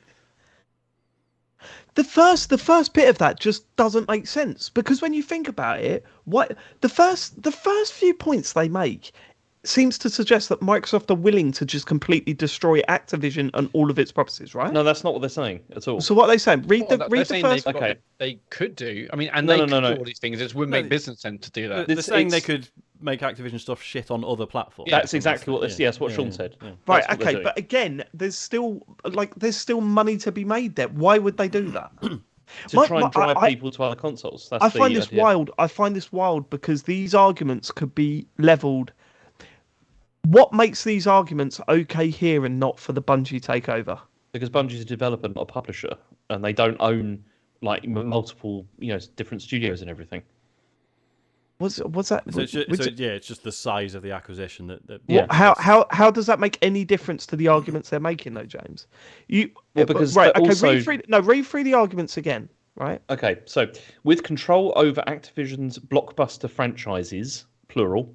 Okay, so more than one franchise. Yeah. Okay, fine. Microsoft would have both the means and motive to harm competition by manipulating Activision's pricing, degrading Activision's game quality or player experience on rival consoles and gaming services. Right. Changing the terms and timing or access to Activision's content, or withholding content from competitors entirely, resulting in harm to consumers. Right. But Bungie can't do that with Destiny, no? The same thing. Well, they can. What I'm saying is that in law, there's got to be a black and white reason. There's got to be a clear reason as to why a company can't acquire because another. it's not just about that though. It's also about what can happen in the future. They're not I looking know, at just but you right can't now. put that into law, though. Well, they do. That's what they do with this. When they're making decisions on things like Activision's, on acquisitions and mergers, you have to look at how this is going to impact the market. So you have to make predictions. Of course, but there's got to be a line to be drawn, and it's mad that it's this one, I think. Now, as I said before, I would rather Bungie be independent of Sony and Microsoft. I would rather Activision be independent of Microsoft and Sony. I would rather most of these companies that are being taken over be completely independent. Like that is the ideal.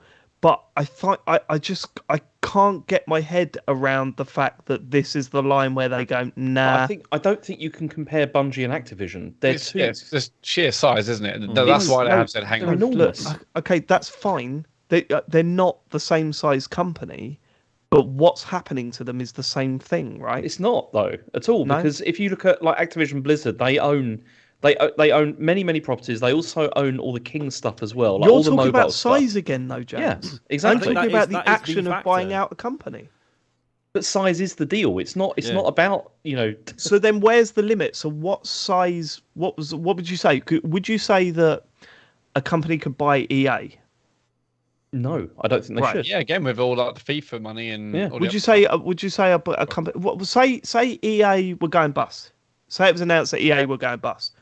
They're just let to go bust. Then, But if that was going to happen, then they could get bought up by somebody. But I would. It's completely different. Yeah. Okay. So what about? So how far do we go down? So Nintendo, could they be bought by Sony or Microsoft? No, they couldn't. No. Could I find it, but here's where my brain doesn't quite compute with all this. Where's the line? There isn't one. The thing is there isn't a fixed line, is there? So then, how do you put that into law? That's what. That's what this is about, isn't it? That's what they're trying to figure out, isn't it? Yeah. It's because the thing is put into law by Microsoft trying to do this, and then we see this is how going to it create out. laws, That's isn't it? Yeah. Because the thing is also, I mean, this has been disputed like heavily over the last couple of days. But one of the things that has been pointed towards is the Bethesda deal, like the fact that they bought ZeniMax, and then they basically said, okay, these games are only going to be on Xbox now. Like things like Starfield are only coming on Xbox, which is mad as well, because which indicates that's like, and then so Microsoft said they're not going to do that with Call of Duty, but then you can look at that and say, well, look, they've set a precedent though here with the fact that they have done that. Exactly, yeah, they've done it already, and so they possibly could do that. So that's, I mean, we don't know. We all expected them to do that when it was initially announced. Yeah, I mean, this is why. I mean, should the Bethesda thing gone through? That's also. I mean, the ZeniMax thing is huge company as well. Like, it's really big. I mean, the difference is that Sony generally have bought developers, right? They haven't bought publishing houses, and it's like publishers are much bigger, like in scale, and what they have. And I think like with Sony as well, a lot of Sony's acquisitions, it's been not necessarily in the case of Bungie, but with some of the others they've purchased, they're developers that they've clearly had a working relationship with for some time. Yeah, and have clearly gone right. I do you know what this is make really a fucking working. difference though. How does that make a difference? Just because I don't know. I feel like it reads differently when with Microsoft it just seems to be like, yeah, we'll have that one, and that one, rather than like, yeah, do you know what? We've established a relationship. We work well together. Like, I feel like, I don't know. I think it just looks different. I think the optics. That's what I don't get. I think for me, when it comes to law and when it comes, especially with acquisitions, there needs to be a general. There needs to be a law. Like, there needs to be a rule that says, if the argument is this a monopoly? The answer is clearly no, because there's competition, right? Yes, but it's not just about creating complete monopolies. It's also about degrading competition. And you see, this also, what's going on at the moment here is there's also another case going on at the moment with Meta as well, who are trying to buy another, like a VR developer what is it? Is it like some sort of fitness thing or something? Yeah, they're trying to VR buy? fitness company, yeah. Yeah, and it's like, and the FTC are looking at that as well as being like, we can't really have Meta buying up every VR company. Well, that's it, and that's kind of what they've been doing, right? And same with the social side of things, with them owning pretty much every social platform and stuff. But you see, to your point, like saying about there should be a law about that, as Sean said, this is what they're trying to figure out now, because it's generally been thought that in like the last sort of 20 years or whatever, America's been very fine, with all these mergers and acquisitions that have gone on. No, that's not true though. That's not true. Like within media, they haven't been. Well, I mean, certainly when you look at within radio. Okay, so that's the area that I know the most. But when you look at the Sirius XM merger, it's fucking fascinating. It's fucking fascinating. And I mean, you could look at that and say, actually, one satellite, like if you want satellite radio, there's only really one company to go to, right? But also, you're then saying that everyone wants to go to satellite radio rather than terrestrial doesn't count against that, and that's not how it works. Right, it's or like people won't buy Spotify because they're because of satellite radio or whatever. It's not how it works. Like when you look into previous, as you say, precedents that have been set, and you look at this one and you go, how do they apply it across mediums? Like it feels like these things have been worked out previously. And for this acquisition, it seems to be different. But yeah, that's the thing, because they don't match. I mean, I think it was I was listening to the Vergecast, they were talking about this with like the law that there is with theatre, like with cinema rather, and how at the start of when there was laws were established that said that companies that are making film also can't own the cinemas as well. That's at right, the same because they time. used to, didn't they? Yeah, because it was like so every cinema. Yeah, it was owned by a studio, and you would only see their films at it. Yeah, which sounds shit, but then of course that's not a million miles from the model we have with consoles now. But exactly, yeah. But with as they Netflix said, as the well, difference. do you know what I mean? The difference with that though is that with like the console stuff is that companies like Microsoft and Sony are selling these consoles at a loss, and they're making it back up on the software they're selling. Services, yeah. And if you don't have any exclusivity, you don't have any reason to go and buy a PlayStation or go and buy an Xbox. Why? What's the incentive to create those consoles in the first place? Oh man, and that opens that whole thing up. Because like if we're saying, look, okay, Call of Duty is like the biggest game. Is Call of Duty the biggest game? Probably not, right? I honestly don't know. Fortnite's probably bigger. Minecraft is probably bigger, whatever, right? But you look at the games that are out there. If the idea is that it's a problem to have exclusivity on consoles, then you kind of go, well, that opens up a whole new fucking shit show. The whole of Nintendo's business model's gone. Exactly, because that's their entire thing. And then you look at it and you go, okay, Nintendo own Animal Crossing and Mario Kart. Yeah. Okay, they made it. They've got the studios that made it, but they're holding it to their console. Look, what's the difference between buying a company that releases that and harboring it? I know morally, and the way you view it, I think that's bullshit because this game's been available on everything, previously, and now it's an exclusive. But how's that different to not being able to play Mario on my Xbox? The difference is that Nintendo have built that. Like Mario franchise and all that kind of thing. They built all the consoles. They've done all that from scratch. Whereas Microsoft are not doing that. But why is that? But when you really think about it, why is that different? Oh well, Nintendo worked on that and Microsoft didn't. Well, because they've invested resources into that. And, I know, I get that, right? Yeah, and that's what you said last week. Oh, Nintendo have invested into this. Well, Microsoft are investing billions and billions of dollars into. Yeah, but you don't know what the outcome is of that though.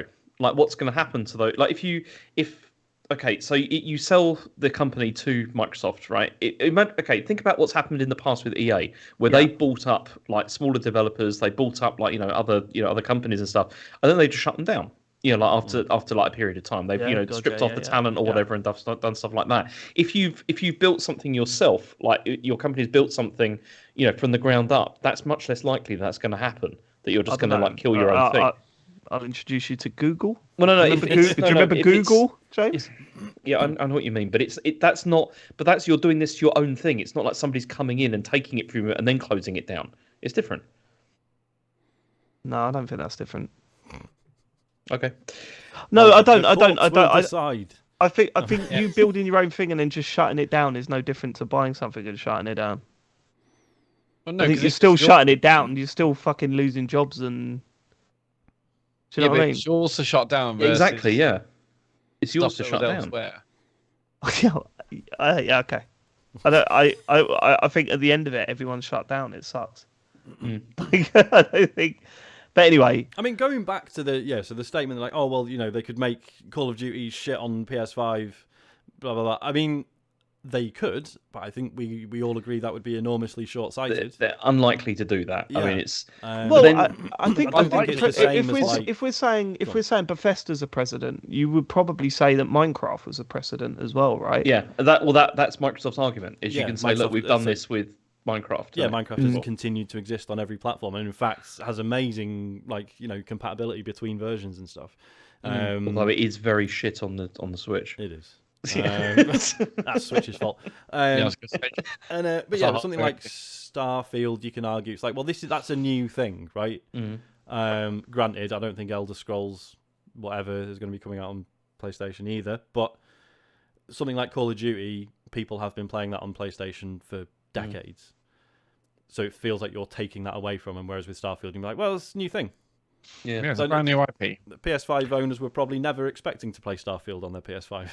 I don't know. It's a weird one. Do you think Microsoft pull out now? No, I think they'll definitely they've invested so much into this, and also like Phil Spencer's still going on things saying like how crap they are and everything, and how they have to do this. There's no, if they pull out now, it just looks really embarrassing and terrible. I think they're going to push on with it. It's just going to be mad, isn't it? Yeah, it is mad. It's getting mad. It's not going in. It's what was it originally scheduled to go through in February? No, it was July. June. It was June? I think it was June. Yeah, June next year, but that's very unlikely now. Yeah. I mean, again, this is just FTC. Like they've still got to get it through the UK and like 15 other places. Well, it always feels like the FTC sets precedent, right? And the EU as well. The UK will just go, go for it, go on, because we're after mates at the moment. But the EU one is also a key one though, because if the EU Commission are like not happy about it, that sets a big precedent as well. I think I'm going to say the EU are happy, and like I think they're against the FTC. So really interesting to see what happens. Yeah, I'm well, pretty sure. the EU have kind of made out that it's like this may be okay as long as you make some concessions, like as long as you change like. Right, I read that last week. I mean, it's mad. I think, as I said, I think it'd just be better for everyone if all these acquisitions stopped. But then at the same time, I think Activision could do with a fucking boot up their arse and someone taking Call of Duty and making it better. Would be good, I think. Activision, but then equally, it's like you say, certainly we're now seeing how gross these companies can be, like looking at Meta and stuff. When they bought WhatsApp, I was kind of like, oh well, that's probably not good, but what can I do?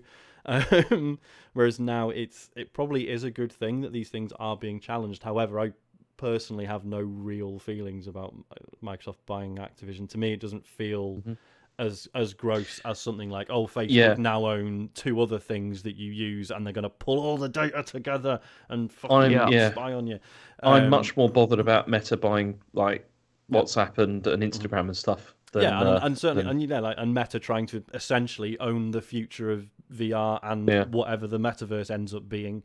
It's not a fun prospect at all. In the bin. Yeah, weird. Okay, we've gone about too long. That was my fault. Sorry. We have, but then also the other funny thing, this is just a funny aside to this, was that Microsoft have also committed to releasing Call of Duty on Nintendo platforms if the merger goes through. They've said. I played a Call of Duty game on the Wii once. Yeah. The last Call of Duty game was Ghosts on the Wii U in 2013. It's just going to be a cloud version, isn't it? Yeah, it'll be a legacy edition. or it could be the mobile version. Maybe they'll just release that. Well, what if they did like a tactical, one of those fucking games? Whatever. Go on, next. I don't think we ever talked about Gabe Newell's statement about, because so Microsoft have also committed to make sure that Call of Duty stays on Steam for the next 10 years as well. Yeah. And Gabe Newell, I was saying in our WhatsApp chat, like it's apples to oranges compared to Sony, obviously, but it was really refreshing for Gabe to just be like, well, it's nice of them to say that. We just sort of assumed they would anyway, to be honest. Don't know. It's not really. Well, this is really a why I big love deal this for us. Nintendo thing, because you can imagine them coming up to Nintendo and saying, "Would you like Call of Duty on like Switch?" And they'd be like, "Yeah, all right." Yeah. I don't think they're going to be that bothered. It's Someone Anyway, at Nintendo going, well, I don't know, do we let this sort of stuff on the eShop? And then someone else going like, have you seen some of the shit on there? Putting his arm around the executive and going, anyway, have you seen the new fridge we've got? It's, can do ice and water out of the front of it. Go on. okay. Last story is that Yuji Naka has been reportedly arrested again. Oh yeah. So this is more insider trading, but this is related bad, isn't to it? Final Fantasy VII: The First Soldier. So this is quite a big difference, because the first amount of money that he was accused of investing was $20,000. That was on the Dragon Quest game. Yeah, this is the previous story. This one, he allegedly spent $834,000 on shares in this company called A-Team Entertainment just before they announced their new Final Fantasy mobile title. What a stroke So, of luck. Yeah, Fair it's play he to was the guy. yeah, he's Yeah, that's just amazing. Well done. Yeah. nearly It's a a bit million. It's really sad. Isn't You it? just guess. We said last time this came up. I don't, it's not a crime I can bring myself to be upset about, to be honest. But It is yeah, just sad, but isn't it's it? not. It's not. He's not done that very cleverly, has he? Yeah. Bless him. Is he going to go down? I hope not. It's clearly not like not having a good time these days. He right? really isn't, is I he? don't want him to Apparently, go the to FTC prison. are trying to block it. Especially if he's got like a Balan Wonderworld tattoo or something. It'd Oh be my God. yeah. Oh, dear. Okay. That's it. That's it for the news. Cool. Let's do what you've been playing. I'll be brief with mine. I'll start. I've been brief, although you've been playing it as well, Matt. I've been playing Vampire Survivors. I don't think we need to talk about it any more than we already have done. I've We've talked covered about it quite a lot. I mean, We have are done. you enjoying it? Yeah, I think so. I want a far bit in of are you? advice. Yeah, go on. How's Harry? Did you say how's Harry dealing with it? Oh, I didn't say that. No. Oh, wait, that's what I heard in my head. But the answer to that question is everyone in the front room dances when we open a treasure chest. Yes, mate. That's something that happens. Oh, have you had one of the ones where you get like 7 5. items out of it? Yeah. Oh, 5, sorry, 5 ones. Oh, yeah, I've had the It's 5 so one. good. That's good. Yeah, man. Right. I like it. I don't really know where I'm going with it. What should my main aim be, Sean? Basically, Initially. it's just get like different items to like high levels. Basically, there's all these like achievements for maxing out like the knife or the whip or the surviving for like a certain amount of time with different characters, and then they in turn unlock new things. You also, if you when you start unlocking the later levels as well, they'll each have like a relic in them. You'll see it on the level select screen. It'll say like relics in this level. It'll be like Yes, a little yep. icon. I've got that. Yeah, You I've get done right, that. yeah. Collect them. They're usually massive Right. in terms of stuff they do. Go on. So I don't mean within the level. Mhm. So here's been my process. I'm going to last as long as I can. Oh, there's a new level. I will do this the same. I'll try and last as long as I can. Oh, there's a new level.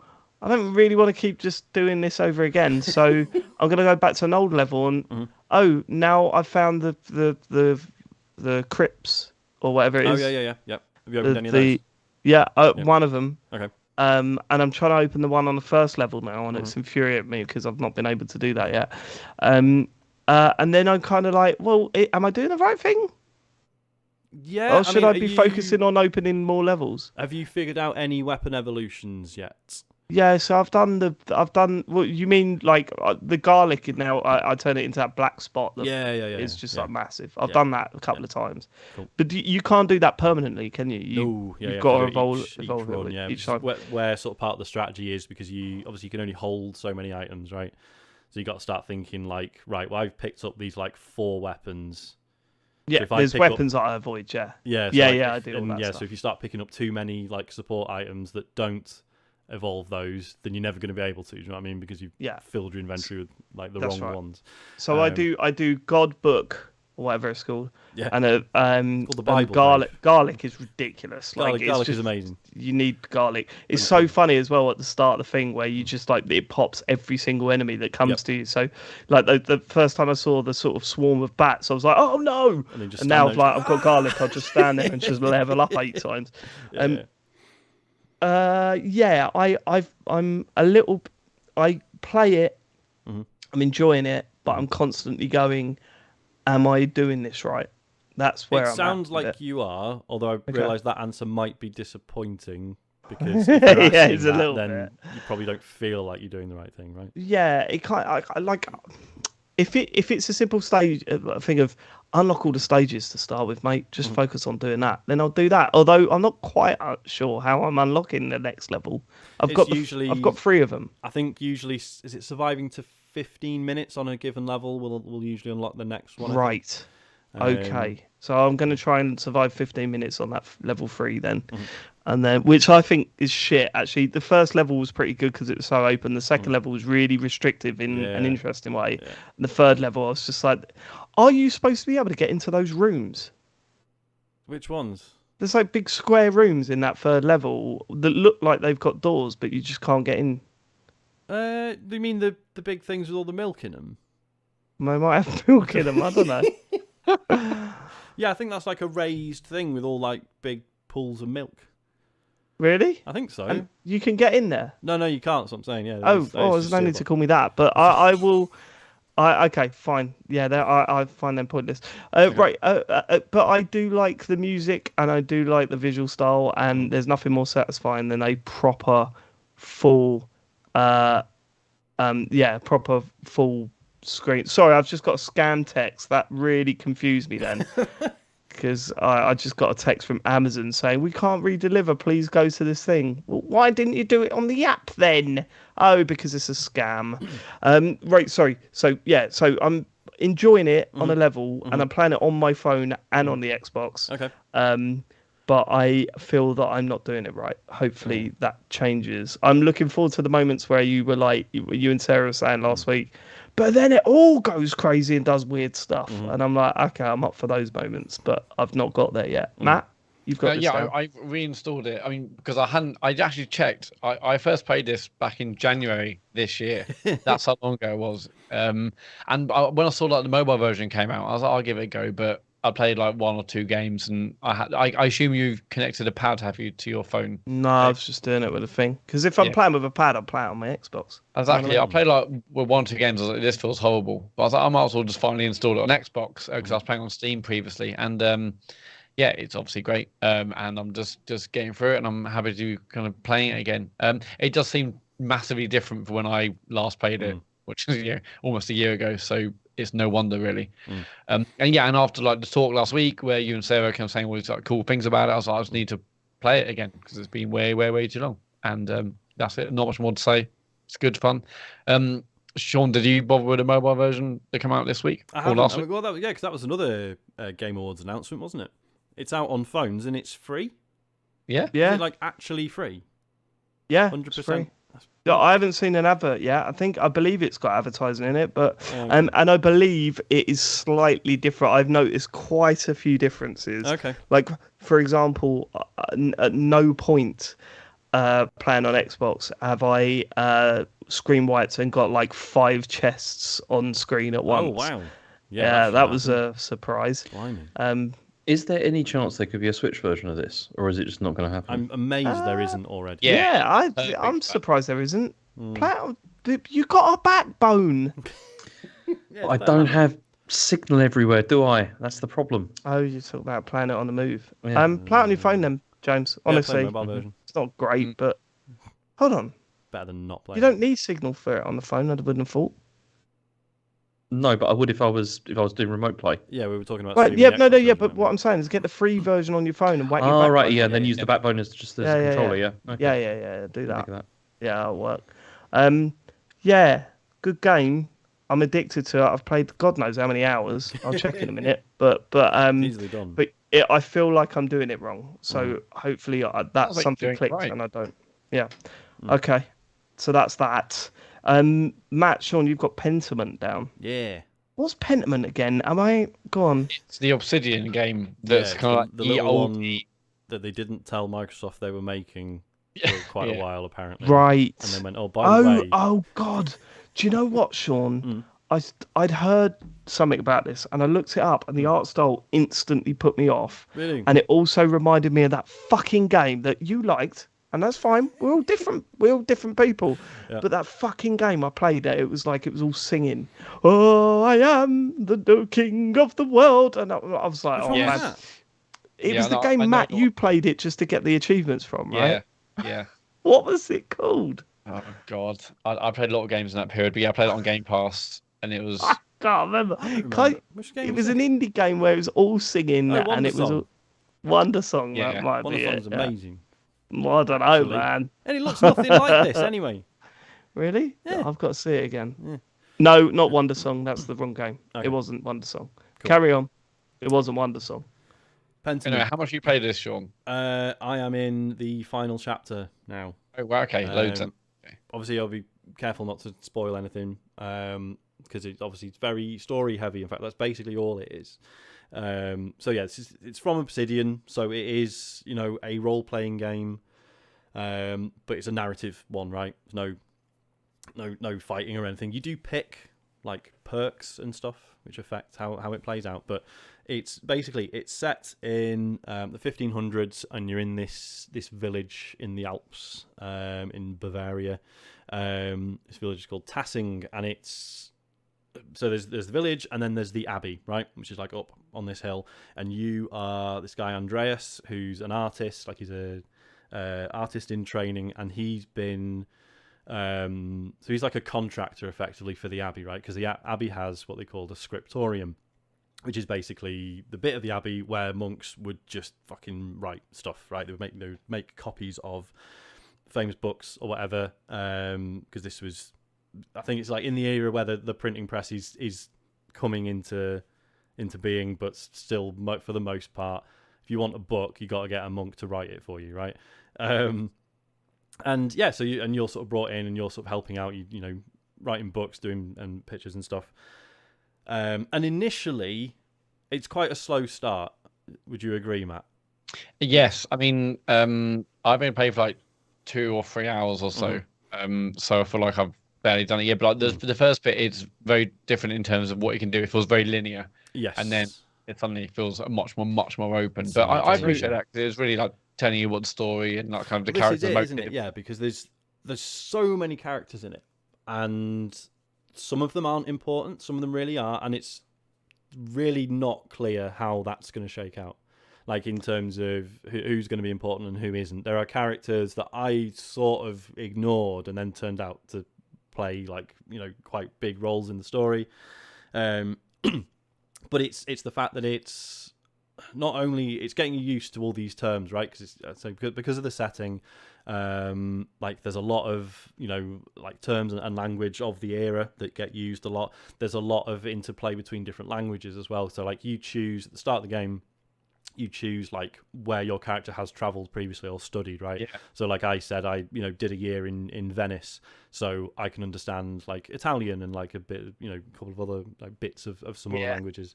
And it does. You can choose that field of study as well, can't you? Yeah. So like I said, I like studied a bit of medicine and something else. And that gives you like additional dialogue options as you go, which is cool because they're not always. Like your instinct in an RPG is like if you've picked a character trait and then you're having a conversation with someone and then it's like, you can say this because you picked this trait, right? Here's like a clever thing you can say because you know something special, but it's not always the right thing to do. Like, it's like, well, I could choose that, but I'd really sound like a smart ass, so I'm just not going to do it, right? By the way, the other game was Astrologaster. Oh, yeah. That's it. Yeah. That's it. Yeah, that's fair. That was hard work, baby. I thought it was good, but I can see why you wouldn't. Anyway, and basically, there is a murder in Chapter 1, and you, as the sort of relatively impartial person in the village, Abbey, are basically can't remember if they like ask you to investigate it or you just sort of take it upon yourself, because one of the monks that you get on really well with is accused of it, but he clearly couldn't have done it, right, for a whole bunch of reasons. And then it gets really interesting because you start asking around, gathering evidence, and you are finding out who could have committed the murder. And it gets interesting because the guy probably deserved it. So you're gathering evidence on why people would have killed him, and you kind of like sort of don't really want anyone to go down for this, to be honest. They've all kind of support them all. Totally understandable. Yeah. And so, as I say, I won't spoil anything further than that. Suffice to say, other things happen, and my understanding is it never tells you like who actually did what. Like it's up to you, the evidence you gather, and your sort of view of the events and who you think you should point the finger at. Oh man, see, I mean, sorry, Sean. I mean, Ben in the chat has just said it's Paradise Killer because that's exactly what it sounds like to me as well. Like, it's your perception of what you think has like happened here. That's. Can I just also ask? Is this puzzle based at all, or is this purely just dialogue? It's dialogue, and sometimes it's like picking up items. I've done one puzzle, which was like putting together some bits of a broken pot. And standard. It was, yeah. And it was super easy, and it was fine. I mean, see, I played this for about half an hour, and at that point when I was playing it, it does feel like a real slow burn, to start with, which I'm completely fine with that. But when I started it at that point, I was just like, I'm not. I don't feel like this at the moment, but it is something I think I'd go back to. So you think it's definitely worth like persisting with later, especially it's not. I know obviously you're a big fan of Phoenix Wright. It's similar in the evidence gathering stuff, but obviously Phoenix Wright, there is like a correct answer that you are driving towards, right? Whereas this is very much like, okay, I've kind of got all this evidence. Who am I going to accuse? Who do I think I've got a good case? Who do I maybe want to get killed over this, right? You got corrupt quickly, Sean. No, got corrupt quickly. This is what's interesting. Look at this. So again, not spoiling anything. The first one, of the evidence I gathered, I didn't want anyone to go down for it, but someone had to.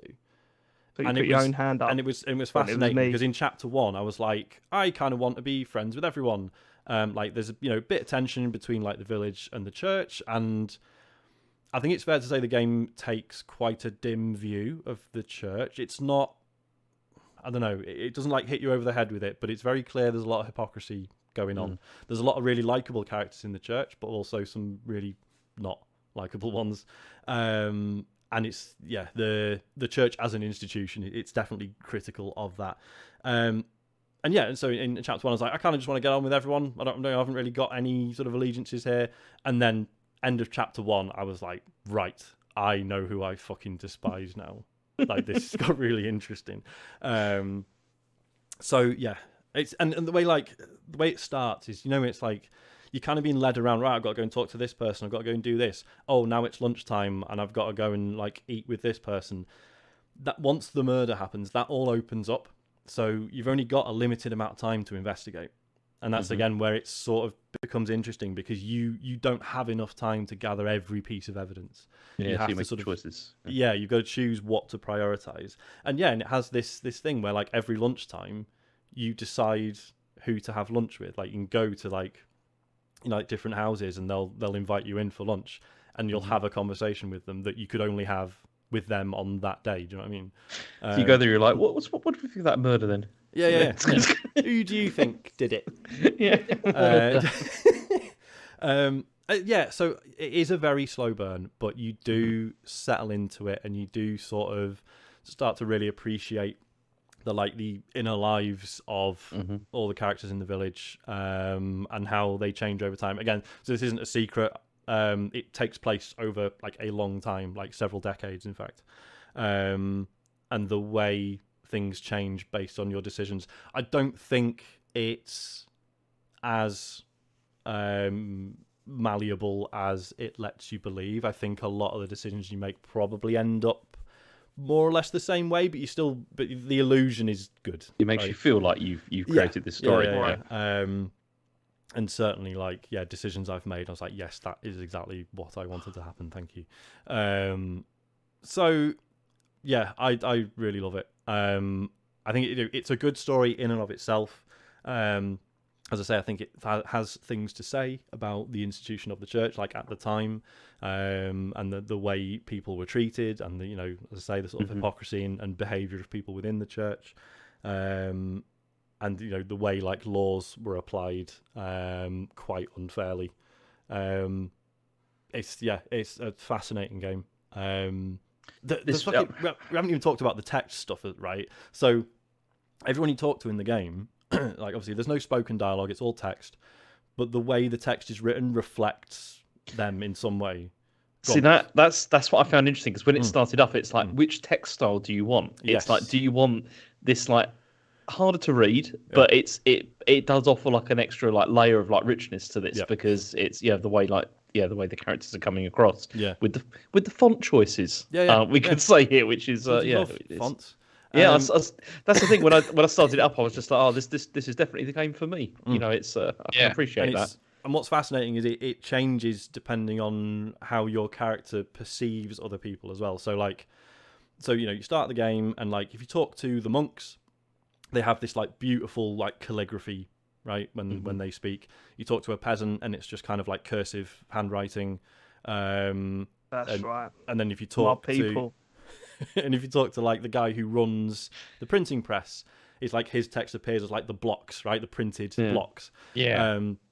Which is really cool. But then like what's really fascinating is you meet like one character, and he's got the cursive writing, and then halfway through a conversation he'll be like, oh yeah, I went to university, I studied at such and such a place, and then it like scrubs it out and then starts doing the calligraphy instead. I thought that was really good. There's a few instances of that are like really smart.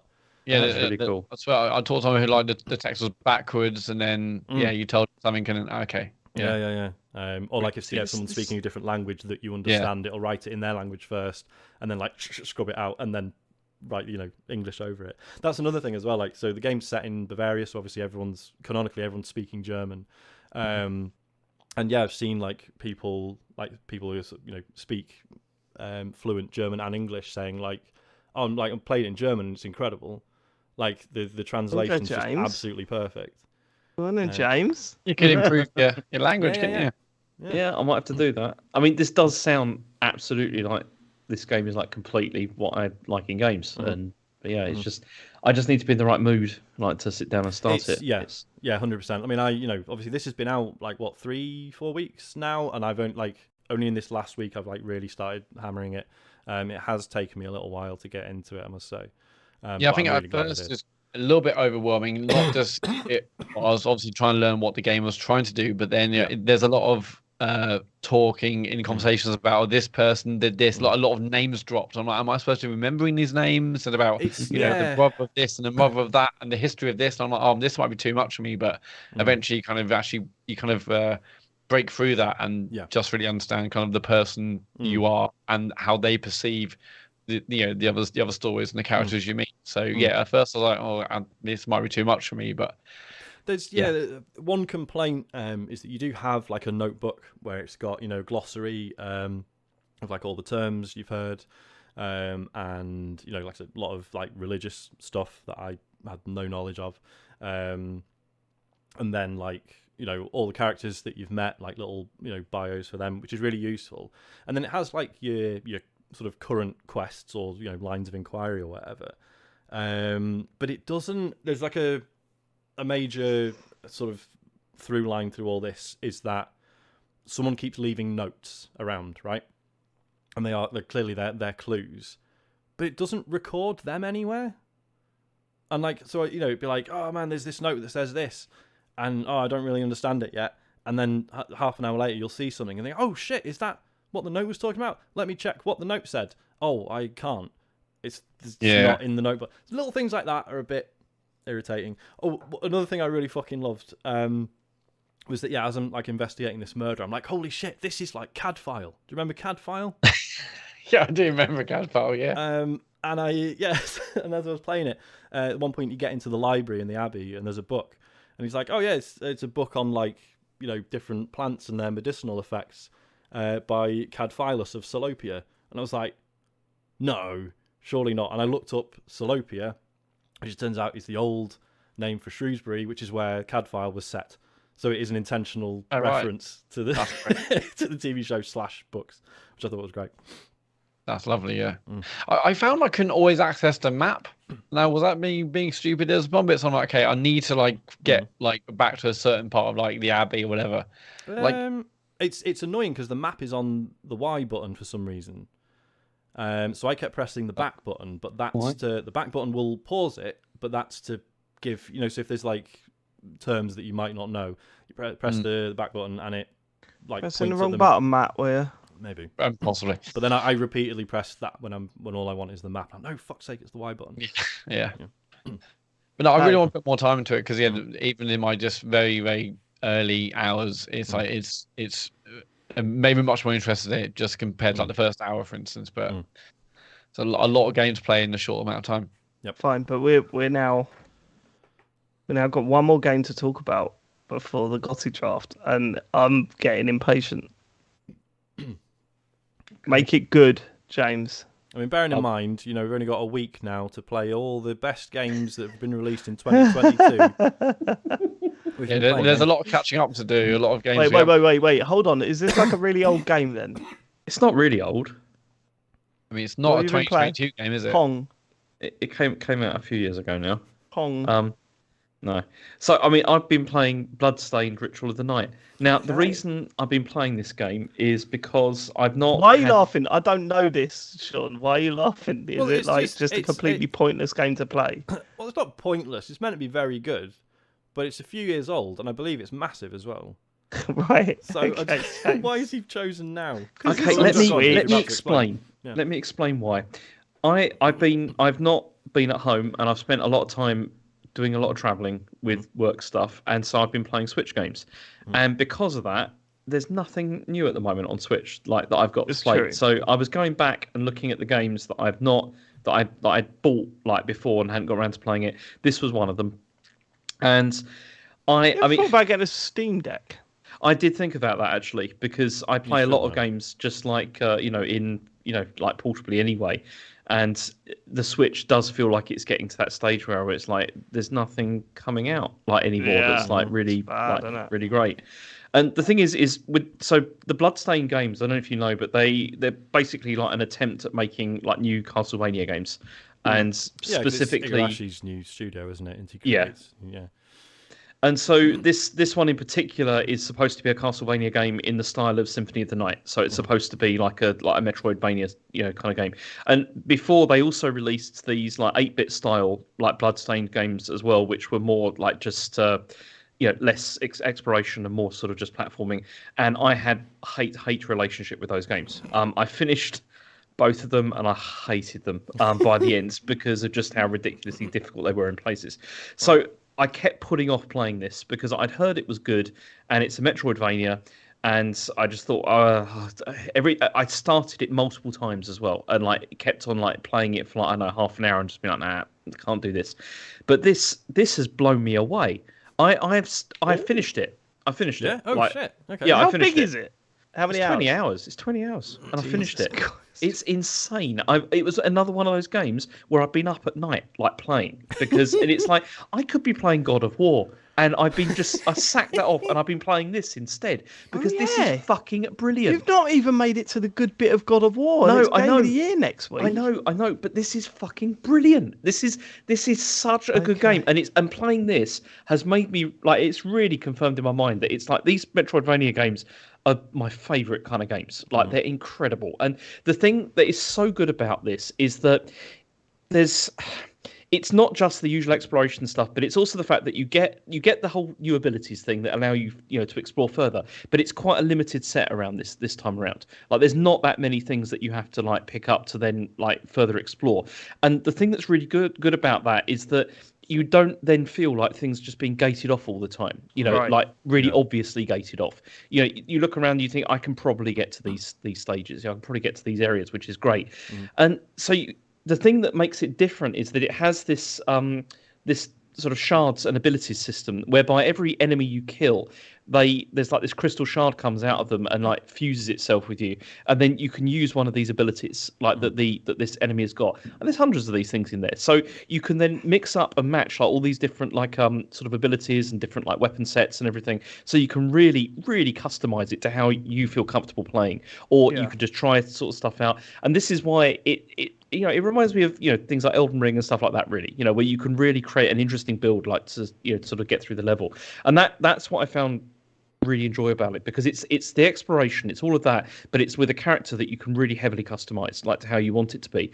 And it's like it has that brilliant loop that I love in these sorts of games where you like move into a new area, you feel completely overwhelmed, and you're just spending the whole time just trying to get to the next save room. A bit like in Dark Souls, where it's like just trying to find the next bonfire. You're just trying to get there.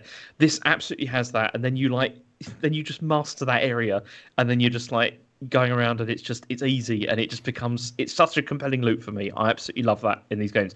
But this is so focused, like so much more well focused. It's like the combat is really tight, and it's got this like amazing like backstep move where like if somebody swings it, you can like backstep, which then gives you an extra like extra hit that you can get in at the same time. And it's one of the best Metroidvania games I've played. Like honestly, I'm really shocked by how much I love this, particularly because like as I said, the first half an hour, the first hour of this, it's killing me. It felt really ridiculously difficult. I thought I don't know if I can be bothered with this, but then as soon as it clicked and I managed to get through and managed to increase the character so it was good enough, it's just been so addictive. Like just going how much was it? Like, so it's 3 years old. How much did you pay for it?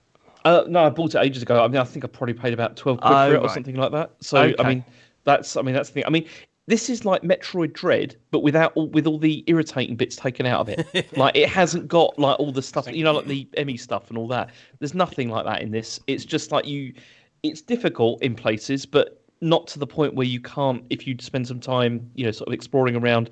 And that's the thing, like your character levels up, but you're not grinding to do that. It's like it just naturally happens through just exploring the map, which is Fucking hell, fantastic. it's 35 quid on Switch. Really? Wow. Okay, I didn't pay that much. eShop.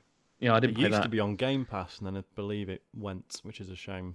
It feels like a game made for portable, though. These sort of games, sitting up and look at a big screen like that. Exactly. And I mean, the other thing about this, I mean, the Switch version does have problems, though. Like but not when it first came out. It was a bit of a disaster, from what I've heard. But they patched it a lot since then, but it still has slowed down, and there are frame rate issues like in parts of it, but not to the point where it's like this is unplayable or anything like that. It's just a bit irritating in places where that happens, but yeah, not too bad. But honestly, if I oh, for fuck's sake, this would be on my Game of the Year list if I could. It was come out 3 years ago, James. Yeah, and it's like, why didn't I play it then? Because it's so good. It's so good. Wouldn't have gone past first round. It's not like it's not like Hollow Knight good, but it's getting close to that, like I feel, in terms of like the game mechanics that introduces. Got past first round, mate. Oh, I've just seen it's £8.49 on CD keys for Steam. That's not bad. If you play that on Steam Deck, that'd be good. But the only thing I would say is that the barrier to entry is high. Like at the beginning, it's difficult. Yeah, because I did try it when it was on Game Pass, and just because I think it's like when I just got my Series S and was just like, oh my god, I'm going to download fucking everything, played everything for 2 minutes and then deleted it. And so if you can break through that, it's really good, really good. Yeah. Okay, enough. All right. We just had enthusiastic James. They won't see that for another 3 years now. It's lovely, but it's over a 3-year-old game. And we're just about to pick our Game of the Year picks. Oh, I don't want to do this. Scared. I'm the same. I don't know why. I don't even know why.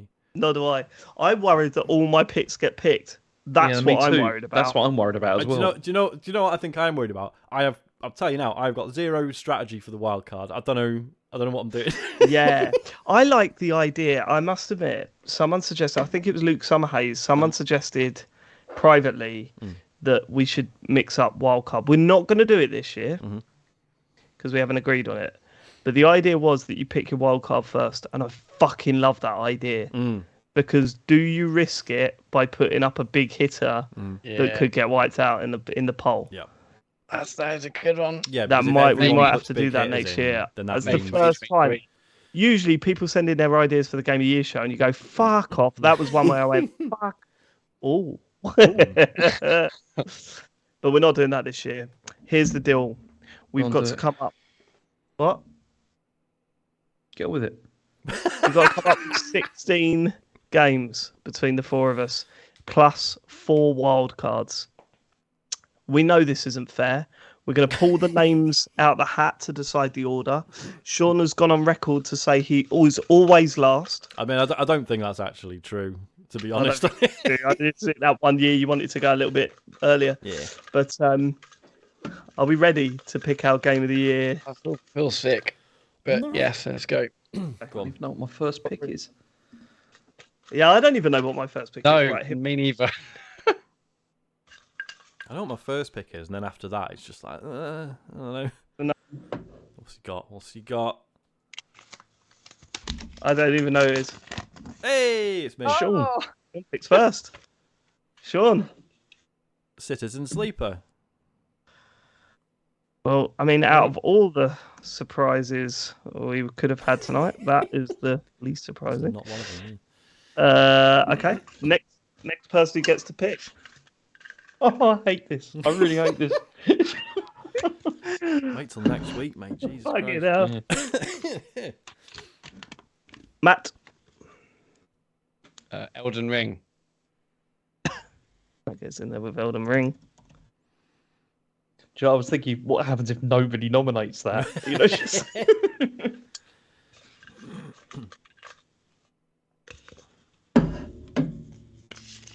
David. Fuck. James. I'm last. Okay. Fuck. Go on, James.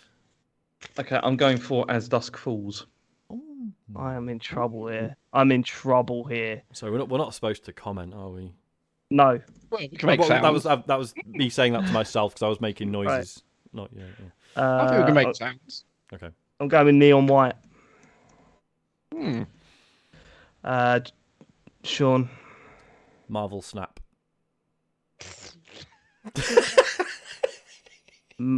Marvel Matt. Kirby and the Forgotten Land. Bollocks. Scratch that. James. Tinykin. I'm going with God of War Ragnarok. Okay. Let's believe it's you, Sean. It's another surprise. Vampire Survivors. Matt. Norco. James. Oh, this is where it gets really hard. Yeah. A lot of mine are taken. Yeah. I'm going with Hindsight. Ooh. I Okay. don't even know that. What that guy was. So I'd like you to fucking approach Sam with hindsight.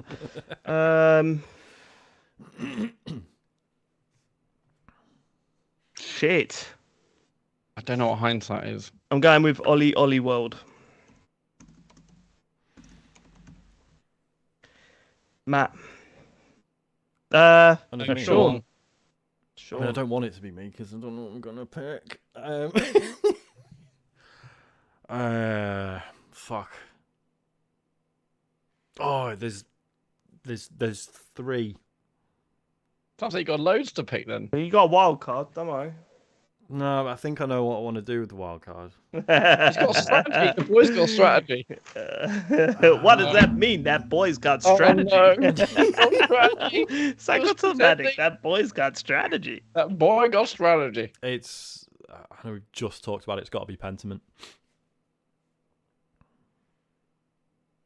Matt.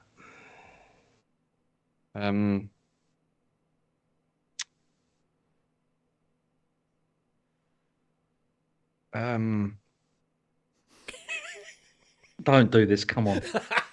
Well, So- that's always the one, isn't it? Yeah, Matt? he's always got to Also try and make this it shit, there's dramatic. Yeah, To be fair, yeah. I took a minute, so I can't. I know, Same. but he's taking more than a fucking minute. Okay, I've got.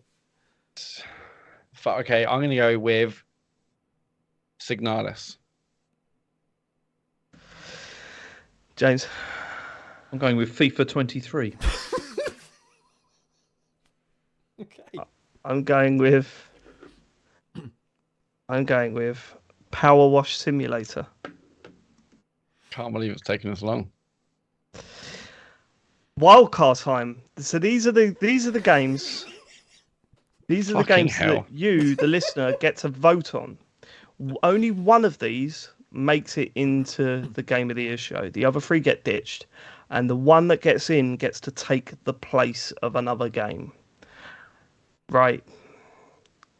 And I believe the rule is that you get immune from your game being removed if you pick the wild card, the winning wild card. Sean. Trombone champ. Matt. Pokemon Legends Arceus. Good pick. James. Xenoblade Chronicles 3. Oh, he's making moves. He's making fucking moves. The boys have got strategy.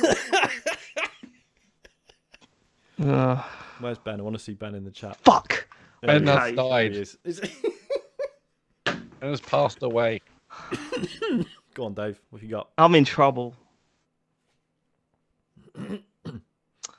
I can go one of two ways with this. One of them is one that I would like to have on our graphic as recognition. Are they Interesting. working graphics in it? One is one One that is I one. think could actually win. Why don't you just tell us what they are and we can help you decide? Yeah. I don't want your help. Started as a group. Do you know what? No, I'm gonna do it. I'm gonna go with. I'm not gonna go tactically. No, I'm gonna say Sonic Frontiers for my wild card. Not tactically, he says. Fucking hell. Mm. I think it's brilliant. I know you do. But does not brilliant enough to be in the top 4. Well, Well, no, because it's not that good. Let's, It's a fucking mess of a video game. Okay. So let me read them out before we go over maybe some games that didn't quite make it. Yeah, Okay. I've got one down as well. Cool. Matt. Sorry, Sean, you were first. Your picks are Citizen Sleeper, Marvel Snap, Vampire Survivors, Pentiment, and your wild card is Trombone Champ.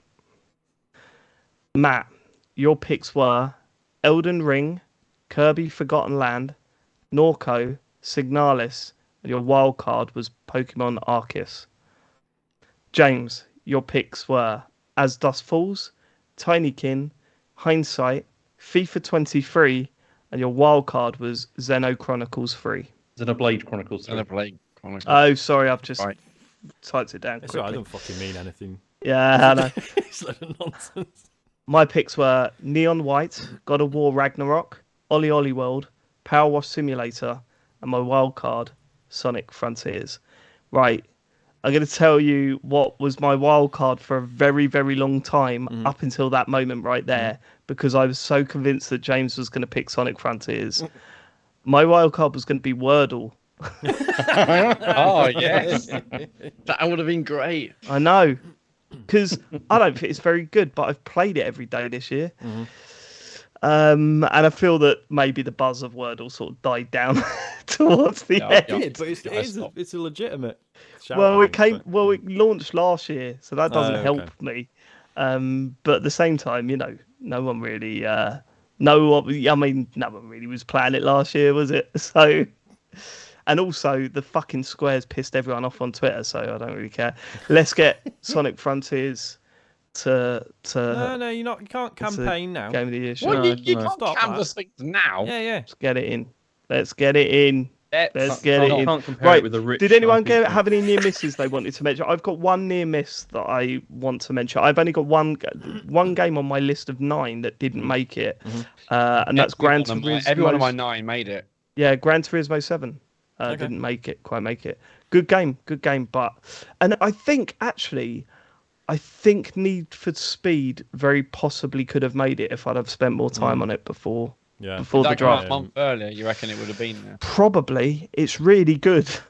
I mean, similarly, Midnight Suns. I'm sure if I'd had more time with that, that'd probably be in the list. Hardspace Shipbreaker, I think, Yeah, I'm was surprised a you didn't go close for one. that. Sorry? Yeah.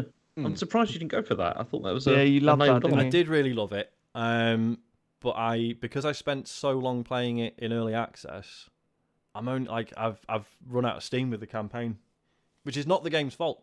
It's just that I've already put 30 hours into it before the final campaign actually launched, right? So I'm just like, yeah, don't think I'm going to finish it. Sadly, it's fucking great though. Bone Lab was the other close one for me.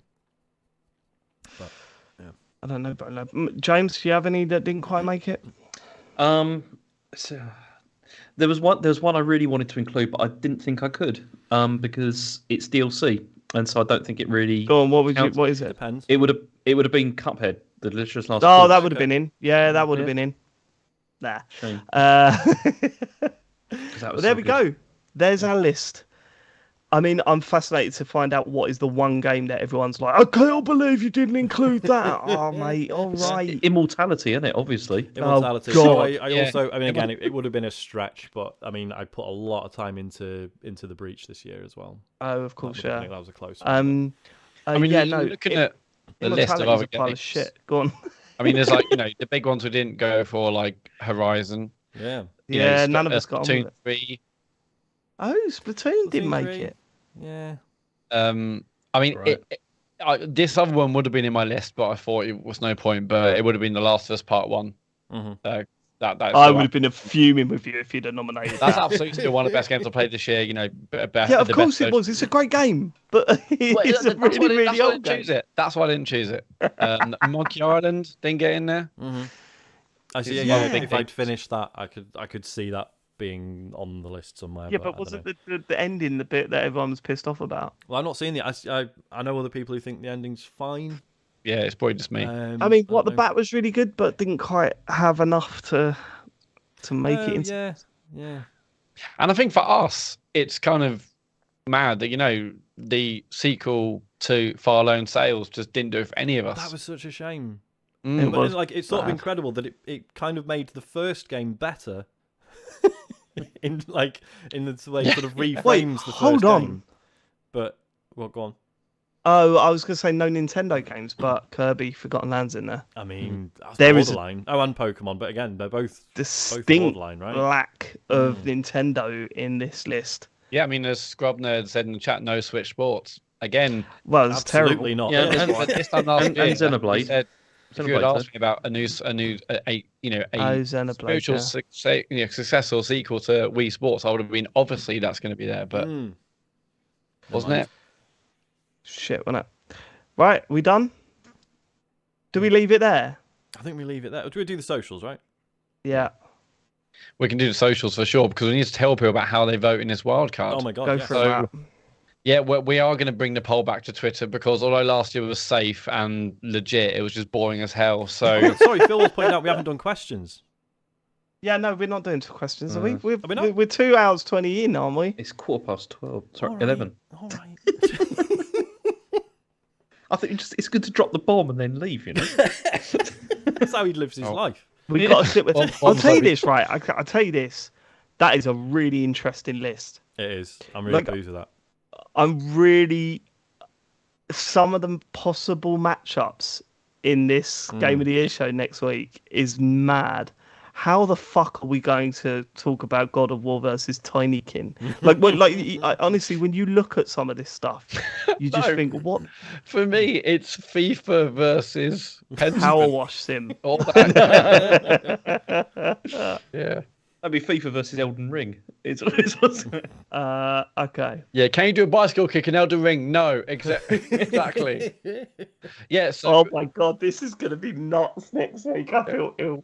yeah, so anyway, the poll is coming back. It's going to be on Twitter. So this podcast will go live 5 a.m. on Wednesday morning as usual, but 12 p.m. Wednesday, that is when the wildcard poll will go live on twitter.com/TCGS. Go there, place your vote for the wildcards, and that poll will end 12 p.m. on Saturday.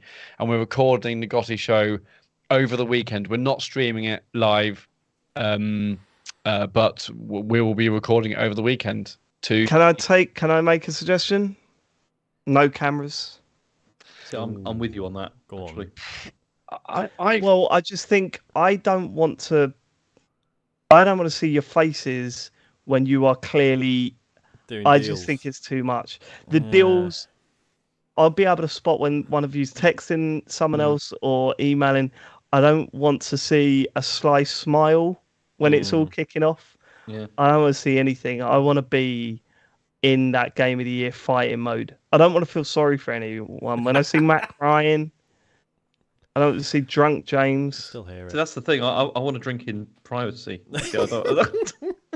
I mean, because I think can cameras genuinely imagine some people wanting to sit down and watch it like it's a film. Oh, definitely. But no, that's a pain in the arse. I was going to say like we could record our own webcam feed separately and I could edit that together. But yeah, like it would be good to say, okay, we can record it, but none of us have the cameras open. But I don't... I mean, like basically, we can record it. We'll minimize Skype and just not look at it.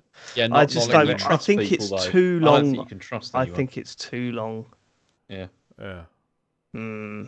I think we should just try it, and if it doesn't work, then we don't. But whatever, we've got some days to think about that. But either way, yeah. So we're recording. Well, let's do a vote. And if it's a deadlock, there's some deals to be had. Sorry, Matt. Go on. We're We'll recording next week. Trombone champ. I'll relinquish the video. There we go. Yeah. But yeah, the Game of the Year pod will be out on Wednesday, 21st. So look out for that. But yeah, poll this weekend, 12 p.m. Oh no, sorry, 12 p.m. on Wednesday for the poll, and the poll ends on Saturday. But there's also some streams. Wednesday, there is World Cup Wednesdays. That's Wednesday night at 9. You're having a fucking laugh, Matt. What do you mean? Well, no, you've always said I don't mention it, so I'm mentioning it. Yeah, weeks and weeks, and you think I'm going to do World Cup Wednesdays the week we get knocked out of the World Cup? But I don't want to think about the World Cup. The World Cup doesn't exist anymore. But you've already mentioned it, and you hadn't told me you weren't doing it. So I thought, okay, well, here's a great time. But you've never plugged it. So yeah, but I'm plugging it now. The week that I'm definitely not going to do it because we got knocked out, and I feel really upset about doing it. So I feel really upset about us being knocked out of the World Cup. Are you doing it or not? No, I'm not doing it on Wednesday, Matt. You're not doing it at all? No. That's the end of World Cup Wednesdays. Maybe, probably. Yeah, it's the end of World Cup Wednesdays. Fuck the World Cup, shit. Rather wasting my time promoting that. You didn't when it was on. Yeah, I just mentioned it. Yeah, but you didn't when it was on. So. Right, well, fuck yeah. Right, Thursday, Bedtime Builds is back for part 2 of the Buzz Lightyear spaceship. Part 1's on YouTube. Search for that if you want to see how the first part went. And Friday, James has promised me he's going to stream The Devil in Me. Yeah, I'm gonna. Do you know, I'm even thinking of just playing that until I finish it. I'm going to start and then just finish the thing. However long it takes. I mean, I might regret doing my Thursday one because apparently I might have to fucking finish Xenoblade Chronicles 3 now. How far were you in, Sean? Like 35 hours, I think. You've got about another 15 to go. Yeah, I know, at least. I think Dave's had to go. I think there was a child in the room. Oh, yes, but we can continue, and maybe Dave will come back before. We don't need him, do we? We don't need him. It's fine.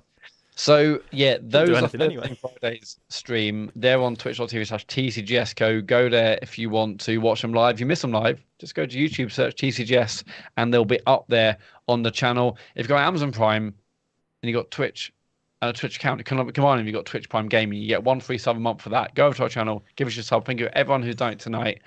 We really appreciate it. The Patreon is patreon.com/TCGS. Our December's bonus show is out. December's Patreon stream is out. We did that just yesterday at this point. So they're both up there. And the website is tcgs.co. Links to our gorgeous Discord of amazing people over there. Socials, Marvel Calls, Patreon, everything else. Our store, it's all up there. Thank you so much for living it. Next week, the GOTY show. We'll see you there. Time to die. We love you all. Goodbye. Cheers, everyone. Goodbye. Bye.